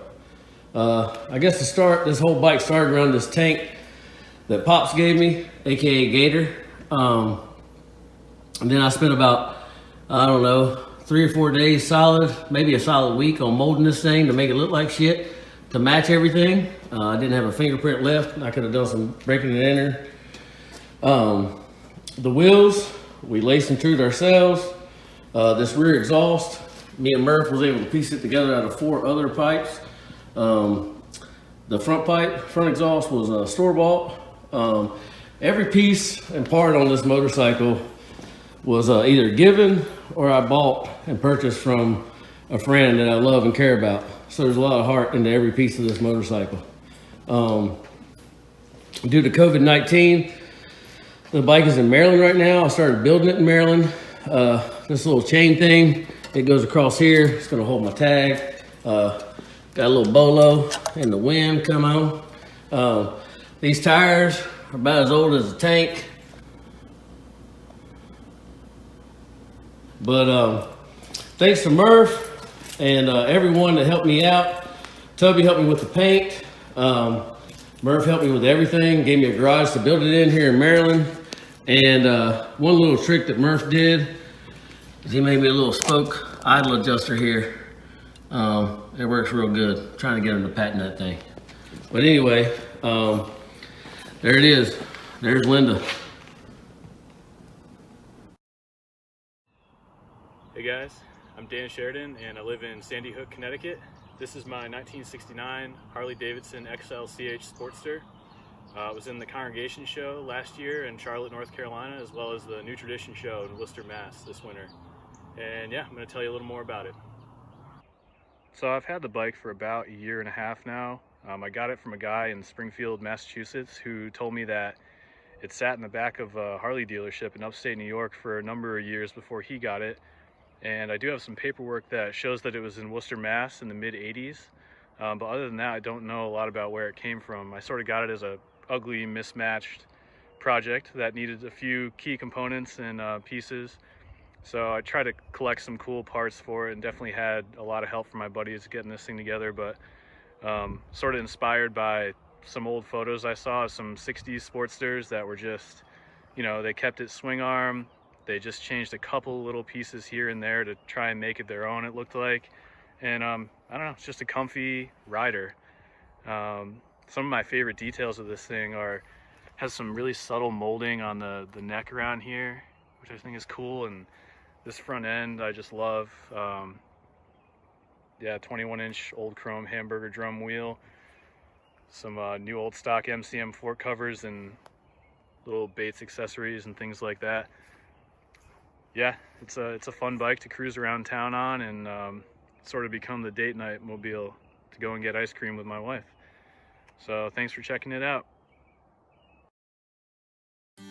It's kind of crazy when you start thinking about a bike. It's like an open canvas. You know, I did a run of these bikes that were bare metal and patina. I did a 51 panhead. I did a 75 shovel. And I really wanted to build an original knuckle. To me, that's just the most iconic motor that Harley ever did. Trying to find them is hard as hell. All the years of building bikes, it was always about building up to the knuckle to me. Trying to find the frame, the motor, the transmission, the primary. These are all original parts that they don't make anymore. It took a lot of work and it took a lot of friends to find all the parts and pieces. I ended up getting a 46 knuckle motor that needed to be completely rebuilt. I ended up finding a 45 frame in the rafters at some old shop in Colorado. My buddy had some parts, we had to shop around. It took 3 months to find all the parts and to get it all put back together. I feel like the knucklehead motor really lends itself to this old gnarly style of chopper that I really wanted to do. Like a bike that you would just find in a garage or some shop like hidden in the back under a tarp. There was a lot of metal work to get those wings integrated in there, a lot of bead rolling. The seat honestly took almost as long as the gas tank did, which I know sounds weird for a seat, but it was all beadworking that actually interlocks. It's 3 different pieces of metal and then that's all riveted together. And they all have to be perfect. If one rivet gets off, you have to drill it out, redo it. I wanted everything that I built almost to feel like it was an old school part, but yet have that handcrafted, you know, sense to it. For me, it's letting the parts and the creation kind of take place as you do it. Every piece I create almost creates the next piece. It talks to you and it lets you know how it should be. I feel like that motor is so iconic that you can do a raw bike. You can do this patinaed, kick-ass, in-your-face build with it, and the motor, honestly, it just makes it look better and better. I wanted this knucklehead to feel like this old king in his throne, you know, with this old crown and all this armor, but a king that lived a lot of life. You know, this guy's been through war. This guy's seen all kinds of shit. A king on his throne and his crown on his head. And to me, the crown was that knucklehead motor. My name is Josh Allison, and this is the King Nothing Bobber. This bike is really, really special to me. It's kind of the end of a series of bikes that I had in my mind that I really wanted to do. I'm very thankful for this opportunity with Harley to be a part of their online show, and I think, you know, I'm gonna be switching it up in the future, which I'm excited for, and I think other people will be too. Hi, I'm Alex Radovanovich. I live in Elgin, Illinois. I'm from Illinois originally. This is my shovel head. It was supposed to be in Mama Tried this year, but the COVID happened, and yeah. This is my daily rider right here. It's an early style shovel head. Split rocker boxes, running a Morris mag. I got an extended AEE front end, it's about 16 over. Got these all water jetted, these rockers. They're stainless and polished, dog poop. Made these stainless steel pipes, stainless steel sissy bar, kind of cradles the pipes there. Made these handlebars square stock to fit the front end and everything. Let's see, this piece is cool. It's 3 pieces of 1/4 inch stainless, braided together and welded up and polished. These are my boys here. Did some weird molding stuff inside there too. Tanks molded. Faux sidecar loops. Welded up rocker box, welded up rocker linkage, welded up chain, open primary. Just noticed I'm missing a nut there. Yeah, that's my bike. It's fun. Does cool stuff. It's loud. Made the seat pan. Adam covered the seat for me. He always does a good job. My boy Alec painted this for me. And yeah, that's my bike. Hey, I'm Mark Nicholson. I'm originally from New Hampshire and I now live out in San Francisco, California, where I own and operate a small architectural metal shop. The bike that I'm showing for the No Show is my 1969 XLCH Ironhead Sportster. I've owned the bike for quite a while, about 8 years, and funny enough, the first weld I ever did was the hardtail for this bike. It's been built in a lot of different ways over the years, but its current state is a high clearance, real narrow lane splitting bike. I didn't necessarily build it for a show. It's more of just a daily rider, but I do have a lot of custom work in on it, and really excited to be a part of this. Hope you guys like the build. Here's a closer look at the 69 XLCH. The front end is a super narrow 33.4, which I extended the lowers on about 6.5 inches. Extending these lowers is actually pretty easy because they're steel, so you can get some DOM and a tiny slug and do it with some basic welding skills. The front brake is a hamburger drum, early Sportster, laced to a 21 with some stainless spokes. The motor's pretty much stock, running a Magneto, Fairbanks. Got a textured air cleaner. It's a BCM deal that I hit with a needle scaler and kind of textured to make it look cast. The chain guard is custom made, as is the sissy bar. Just a mellow one to hold the fender. Custom oil bag. Everything you see here is powder coated in steel blue. It's RAL color. Mid-tunnel wassail, just an aftermarket deal. The headlights set up are dual Yankees on a custom bracket that I put some sealed beam LEDs in because these bikes at idle are really, really dim. And it's nice to have that extra light for night riding. The bars, early cast riser with a lot of work.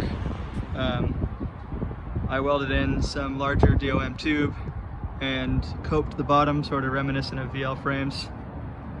Silicon bronze these risers in, and then retextured and blended everything to make the top appear cast and the bottom polished. The pipes on the bike are on the left-hand side, sort of a nod to the backwards shifting and braking setup on these bikes as they were flat track bikes back in the day. But the pipes notch into the frame and sissy bar to keep everything nice and tidy and narrow.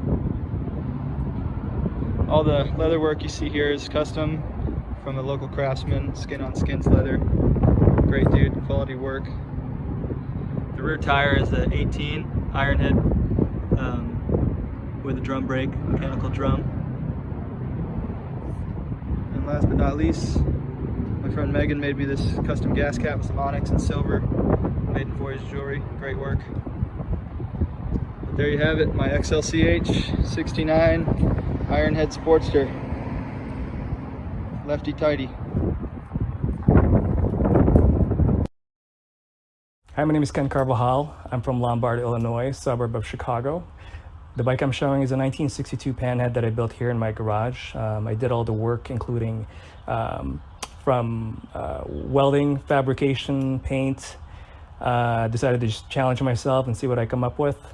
The bike was in Mama Tried last year, along with Congregation in Charlotte and Fuel in Cleveland, and in addition to a few other local shows in Chicagoland, such as The Greasiest and Motoblot. I did as much of it as I can here in the garage, and I'm pretty pleased with how it turned out. I enjoy riding it, and thanks for having me. Here's my 1962 Panhead chopper in Garnet Red after my dream car, 69 Camaro. I'm running 16-inch bars, 7/8 in diameter, and a narrow glide front end that I cleaned up and chromed. I covered the tubes with a set of MCM shrouds and had my friend Phil abrade downshaved the lower legs to clean it up before getting it chromed. He also helped me with the spacers to fill the gap between the shrouds and the top tree to make it more streamlined. The front wheel is a 21-inch spool with Avon tires matched with an 18-inch star hub with a Coker diamond tire in the rear. It's an Apaco wishbone frame that I windowed, molded, and repainted. The carburetor is a Linkert M74B combined with a Zeppelin air cleaner by Pangea Speed. The seat is by Gentry Dayton. It's low profile and the contour goes perfectly with the lines of the bike. I went with a short sissy bar with enough height to strap things to and welded the bunks for the fender that I thought made it look pretty clean, which I then finished with a set of axle plate mount to match the fork shrouds. The taillight is a bike light that I rewired with dual filament LED attached to a ribbed fender that was custom made for me by my friend Ron at 7 Metal West out of Milwaukee. He makes these by hand and forms the radius of the fender based on your wheel specs. On the left side of the bike, you'll see a PCP manifold for an improved intake flow. My foot clutch is a rocker clutch that I modified to run a British foot control lever. And my hand shifter was made from an old sissy bar that I welded to a plate and topped off with a handle from an antique file that I found in my house shortly after moving in. Inside the primary is an 1.5 inch belt drive, and I spaced the covers as well as added some vents on the opposite side to let some air through. The tank is a deep tunnel wassail tank that holds just under 2 gallons of gas. And there you have it, my 1962 Panhead chopper. Hey everybody, I'm Colin McDonald. I work at Pop's Garage Fabrication in Roswell, Georgia, and this is a 2018 Softail Sport Glide that we built for the performance bike shows that are being hosted by V-Twin Visionary. The first one was at Daytona, and the next are going to be at Sturgis. So to start off, front to rear on this bike, we switched out the OE front end with a Kraus Motor Co. inverted front end, which uses their proprietary triple trees, Olin's inverted fork legs, and radial caliper adapters. We tried to mimic a T-Sport, the FX DXT, so we used the T-Sport fairing from Conley's, and we also smoothed out the saddlebags in the rear. The original saddlebags on the Sport Glide, they're wrinkled on the inside, so we had them smoothed and then painted gloss black, which looks really nice. We put Leading Edge's 125 kit on there with an S&S 550 cam, Arlen Ness's air cleaner, and our carbon fiber air cleaner cover. And to top it off, we built a 2-in-1 stainless exhaust system in-house for this bike, tuned out around 140 foot-pounds of torque and 125 horsepower. We also used Lucky Dave's 13 handlebars on here with ODC LED turn signals. They're very small, very bright. It cleans up the handlebars a lot. We put a Corbin saddle on there, Thrash and Supply pegs, Bung King crash bar, which is really nice because it gives you the ability to kind of stretch out when you're on long rides. We also put a set of mid controls from a Street Bob on this. Originally the Sport Glides had forwards, and we just felt like we were a little bit stretched and this bike deserved to have a more aggressive riding style. We think it turned out great. We put a progressive monoshock on the rear. And one other really neat feature is from Barnett, and that is the clarity cover on the side and their clutch, their Scorpion clutch. So I hope you guys enjoyed this bike, and we look forward to seeing you guys at other shows. Hi, my name is Brian DeYoung. We live here in Orange, California. This is the bike that me and my daughter Taylor built together, 1980 Shovelhead. This is our 1980 Shovelhead father-daughter project, built right here in Orange, California, with the Craft Tech frame, DNA Springer, custom paint by Harpoon's Custom Paint. Me and my daughter Taylor fabbed up these custom exhausts ourselves. We have open primary. The seat was by TC Brothers, and we went with the blue kind of fish scales and brass kind of theme. We love going to all the bike shows. We've entered our bike at the Ventura Chopper Fest and won Best Paint. We look forward to going to the Born Free bike show, one of our top shows we like to go to. And yes, pretty proud as a father-daughter built. My name is Adam Melton.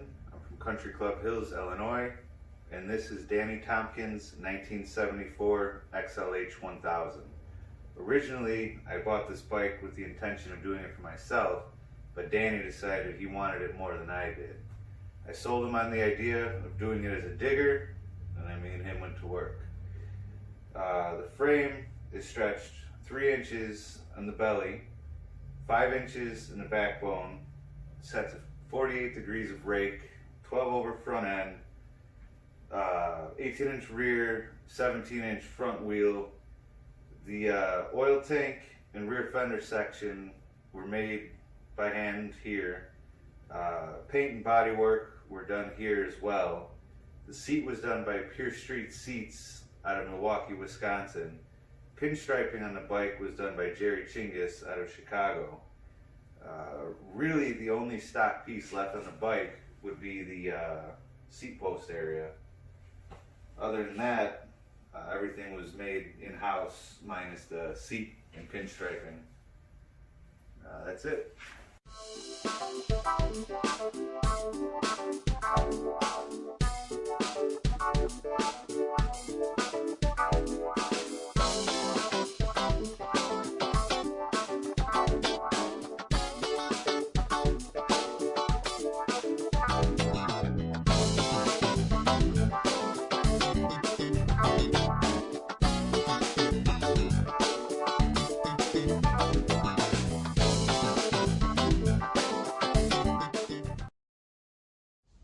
Hey, my name is Danny Wilson, aka Motor Ridge. We are here at our shop in the downtown historic district of Phoenix, Arizona. The shop's called The Collective. We're a full-service motorcycle shop focusing on high-performance builds and dyno tuning. All the leading-edge products that I've designed are being done here, and we're also partnered with FXR Division and Torch Industries. We're all in the same building, so we can do everything you ever need done to your motorcycle under one roof. I've been in the field for 25 years working on Harley-Davidsons.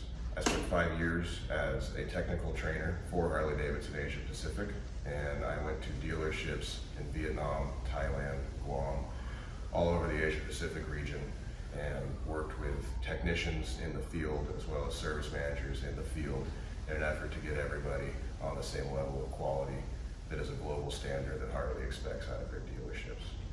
The bike I've got here today is my personal bike. It's my daily rider. It's a 2018 Road Glide Special. It's got a 159 cubic inch leading edge engine in it. All the cam chest parts are from S&S. It's got an HPI throttle body.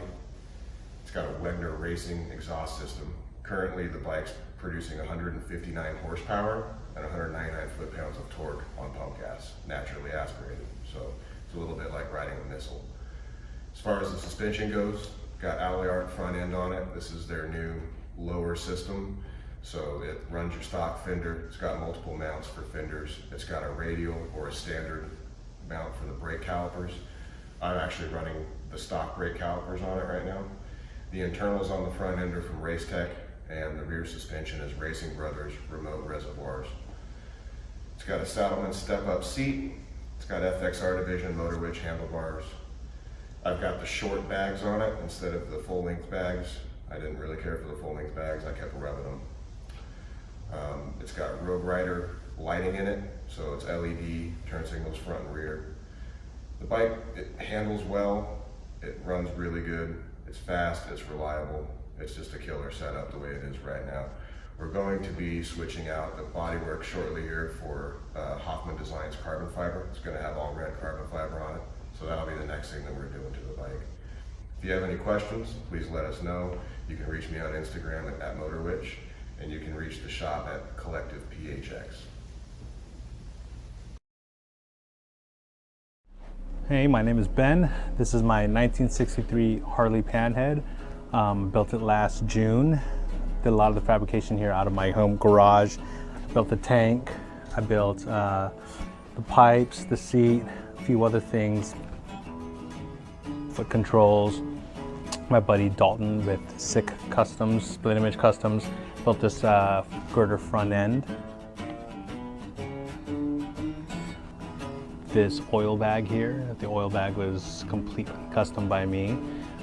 It's kind of a teardrop shape, kind of keeping in line with the gas tank, the kicker pedal, and the seat.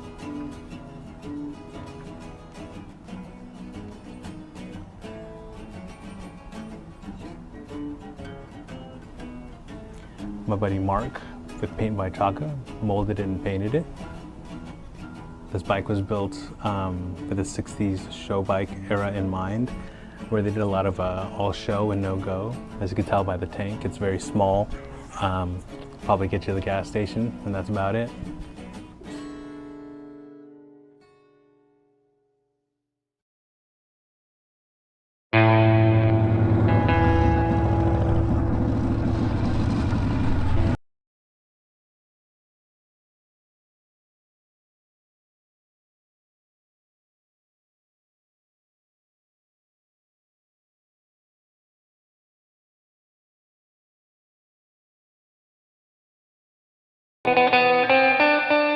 My name is Scotty Detweiler. This is my 1969 Harley-Davidson Shovelhead that I custom built in my shop in Costa Mesa called Junior's Handmade.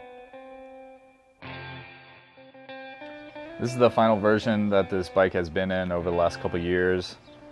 It's all 1969 year matching motor, transmission. Originally it was in a wishbone frame, but then found a stock 69 frame that I cut up, made a hardtail from scratch with some cast axle plates, and added a little bit of frame molding with the fins down the front down tubes, little fins on the rear frame and mounts. I made all the controls on this bike all from stainless. It's all been metal finished and polished. Everything kind of styled the same shapes to all look the same when you kind of walk around the bike. Everything else was cut up and modified a little bit, even the stock Harley parts that I did use, the Hydroglide trees, stock Harley oil bag, were all cut up and changed just a little bit before paint and polish. All the polishing, body work, paint work, all was done by me at my shop with a custom color that I mixed up with a little bit of white pearl just to give it a bit of fade. Even if it's not in the sun, it has a little bit of color gradients to it. And then added some 24 karat gold leaf that I finished off with a pink pinstripe to kind of make it pop. This bike's been my daily rider, take it on trip bike, go camping bike, kind of whatever purpose it needs to serve. It's been the bike for that.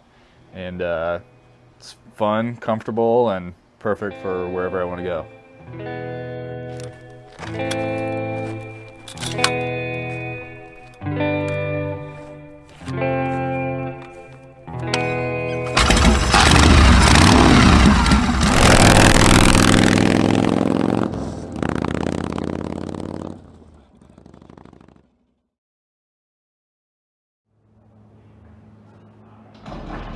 What's up? I'm coming off. Welcome to Let's Chug Shop.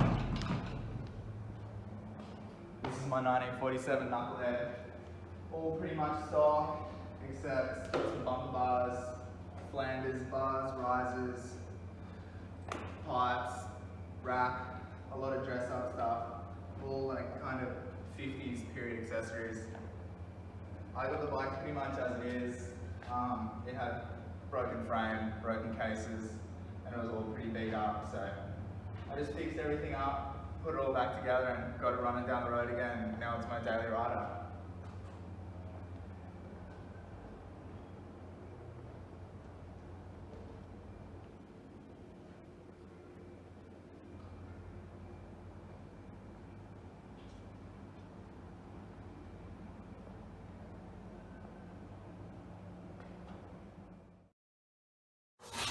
Hi, my name's David Steed. I'm a tattooer at Elm Street Tattoo. I'm from Dallas, Texas. Built this chopper. It's a 52 wishbone frame, a 76 cone shovel engine with a matching ratchet top. I had kind of picked at it a little bit before we got locked up for quarantine, but March 20th we were shut down officially, and so I figured I'd better make the best of the time that I had. And so basically start to finish, finish this chopper during the quarantine. I didn't mount the tires. I didn't do the chrome plating. But everything else other than that, all the fabrication, a lot of hand-built one-off parts. You know, the shaving, the welding, the framework, all done by hand by me in my tiny garage that's also occupied by another couple Harley-Davidsons. It's not very big in here, so you don't need much space, but yeah, it's a hell of a project, and I had a lot of fun, and really stoked to be a part of this. So thank you very much. Hi, I'm Cole Baker from Ontario, Canada, and this is my 1992 FXRS convertible. Basically, I always wanted a 1992 FXRT, and they're super hard to come by. I love this paint scheme, and a buddy of mine had it just sitting in his shop for a couple years, and one day I finally managed to get it off of him. Got it home, and I had some parts laying around, so I said, let's make an RT, and wanted to keep as factory looking as possible. Obviously I changed a couple small things. In my opinion, the Thunderheader is the best way to go for a 80-inch Evo, and they look great on the FXR. This year we planned on riding it to Laconia this coming June, but the corona pandemic put a damper on that, but hoping to get there August as long as the border's open.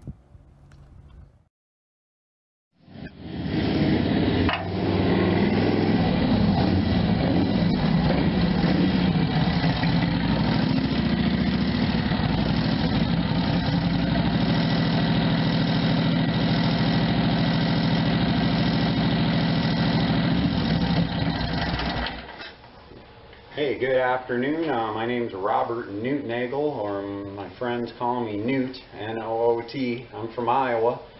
This is my Mama Tried selection entry. I got invited this year. It's a 1952 Harley-Davidson Model K.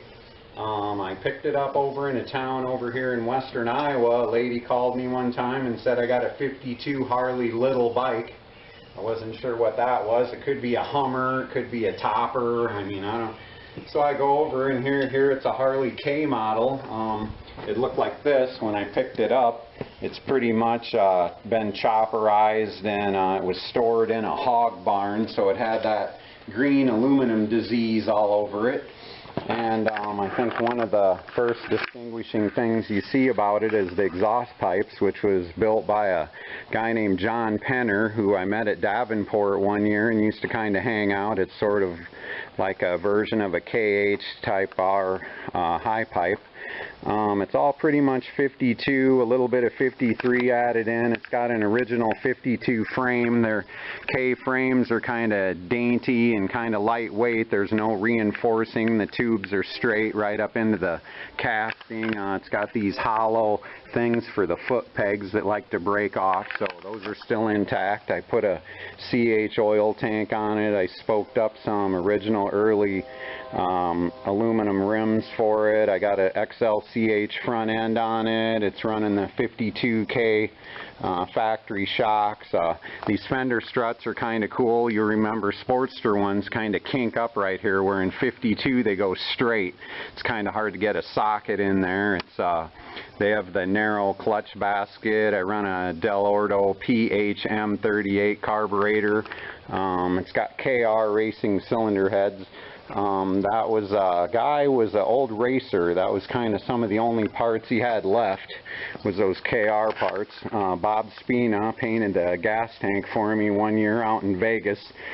I met him at Sturgis, and Bob became a good friend of mine. So it's got a lot of things on it, even a lot of the decals and stickers somebody gave me, from Fatty at Kung Fu to Ed Roth's son to Goth Girl, and different ones. So it's kind of rolling little history thing for me. And I've built a lot of bikes over the years, and this one I just kind of sticks with me. It's not the fastest thing. It's not the, you know, the greatest thing. It's not a super show bike, but the K models are just really cool looking. Turned out good, and I seem to ride it more than all the other ones. Little thing I'll show you here about a K model is, see, they don't, the cases don't even have a transmission door in them. They're just solid, so when you put it together, you got to shim everything and keep taking one case off and on. If your transmission goes bad, you got to take the whole top end off. And they run a cast iron motor mount, which is like really super heavy. They have kind of a unique set of cams. The valves in the cylinders are angles, and these cams have special cam lobes on them that are angled to compensate for the angle in the cylinders. It runs a narrower clutch basket. Only has 6 clutch plates in here. It's real narrow, and they're just a really unique bike, and I just hope they can get the Mama Tried show going this year, and it's a pretty good show. I got invited to the very first one, so I got to do that, and I was pretty excited that I got to come to the next one. So I guess my name's Newt. I'm at Ricky Newt Instagram. Thanks for watching. Hey, we all love motorcycles. It's the greatest sport of all, and hope to see you at the show soon, and go check out Mom & Tried. Thank you. My name is Oliver Jones from Baltimore, Maryland, living in Long Beach, California.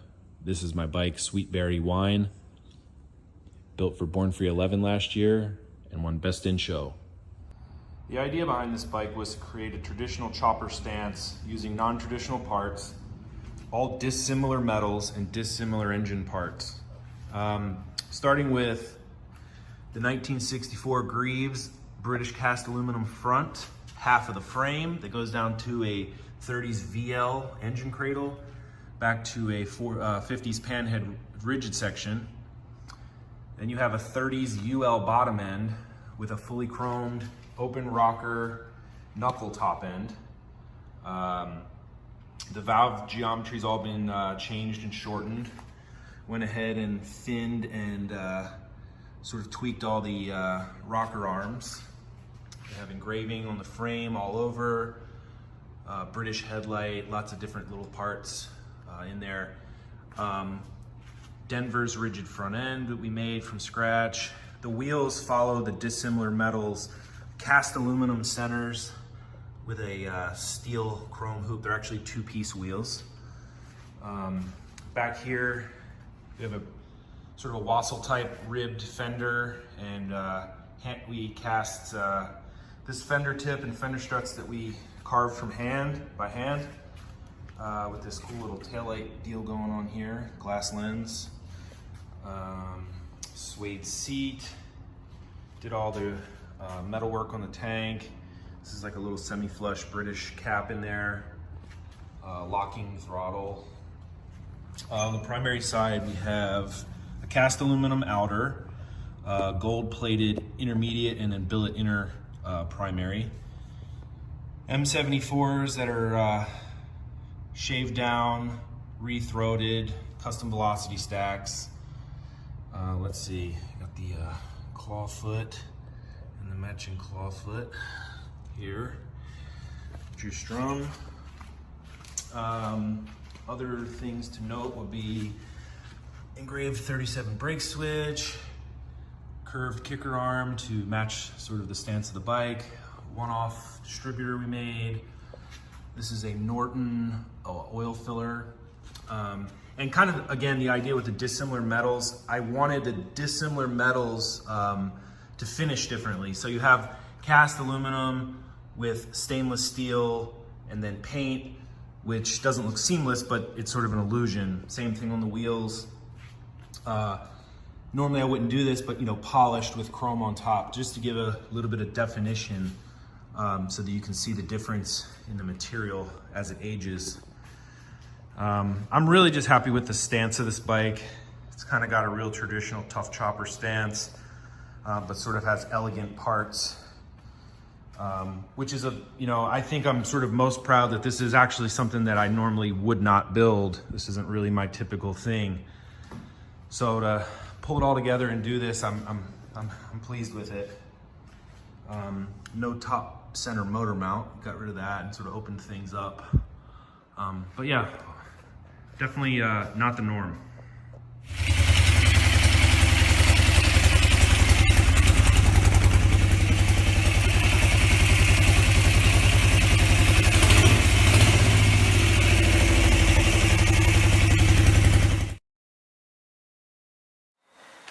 I'm Jared Fleming. I'm from Palm Beach, Gold Coast, Australia. I work based out of Santa Ana, California. This is my 1964 Panhead Blue Pearl. It was made by my mate Chris Moomer. It was assembled between his garage and his laundry, and Mark Chaunair did the paint. We're going for a 1960s traditional chopper style. It rides really great, and I hope everyone likes this bike as much as we do.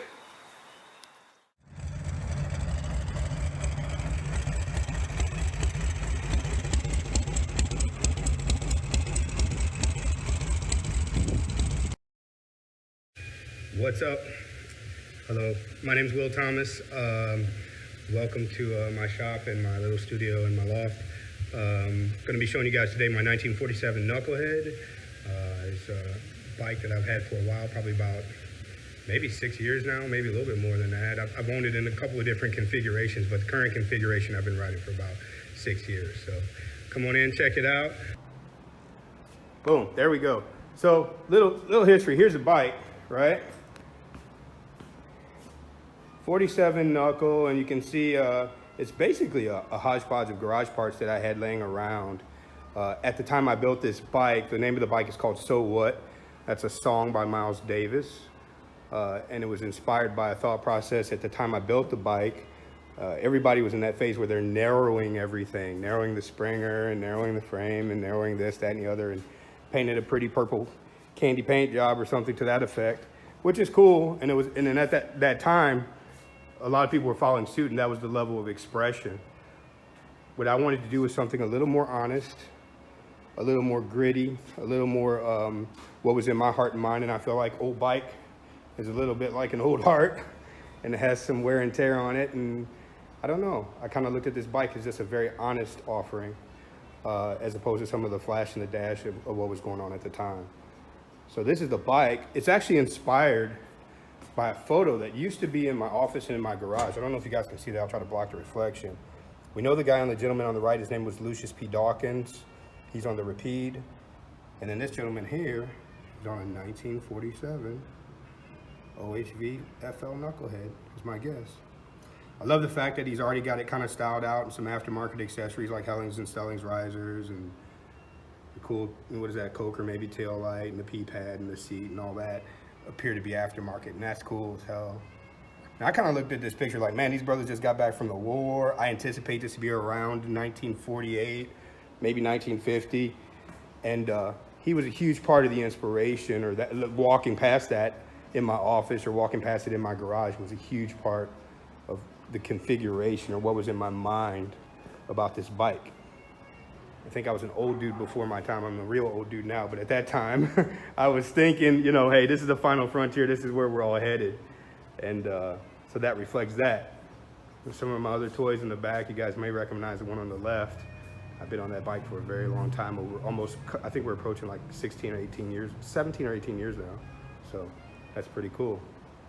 Anyway, hope you guys enjoyed that. Thank you guys. Thank you to Harley, and thank you to No Show for including me in the consideration. See you guys soon. Hey y'all, I'm Matthew Wong from Warrenton, Virginia. I'm a firefighter full-time for Prince William County, Virginia, but on the side I like to mess with these old bikes. This is my 1960 FL Panhead chopper. This bike's been through a few changes over the years. I originally built it about 4 years ago with a shovel head motor. And then in 2018, I was driving home from Born Free and came across this panhead motor and trans in Southern Virginia on Craigslist. So I stopped and grabbed it. When I got home, I put this motor and trans in and changed a couple other things on it. And I rode it like that for a while. And then this year, before the congregation was supposed to happen, my wife and I took it all apart again and ended up spraying it this pistachio green color. Before it was a Porsche color, it was like dark brown. And we decided to go the opposite this time and brighten it up a little bit. And while it was apart, we made a few other little changes. We put the throttle addiction risers on it with a Pangea speed clamp with the drag bars. Some other features, it has a Morris magneto with S&S Super E. Motor's pretty much all stock. It's been gone through, but it's all stock internals. The seats are from my buddy Adam over at River Seat Company. In the back, we have a Prism Supply taillight inside of a sissy bar that I made. Over here on this side is one of my favorite features of the bike. My friend James up in Long Island gave me this dog head and made a shifter with it.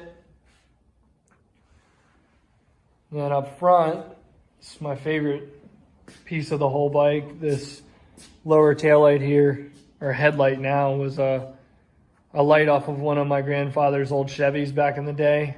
We found it in his basement and I decided to hold on to it and use it for a bike. So found its way on this thing.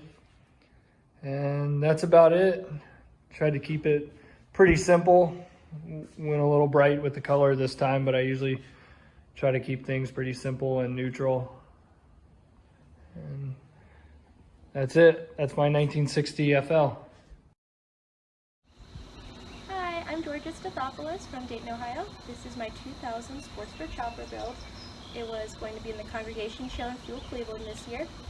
My boyfriend Eric Mills and I built this bike together in our garage.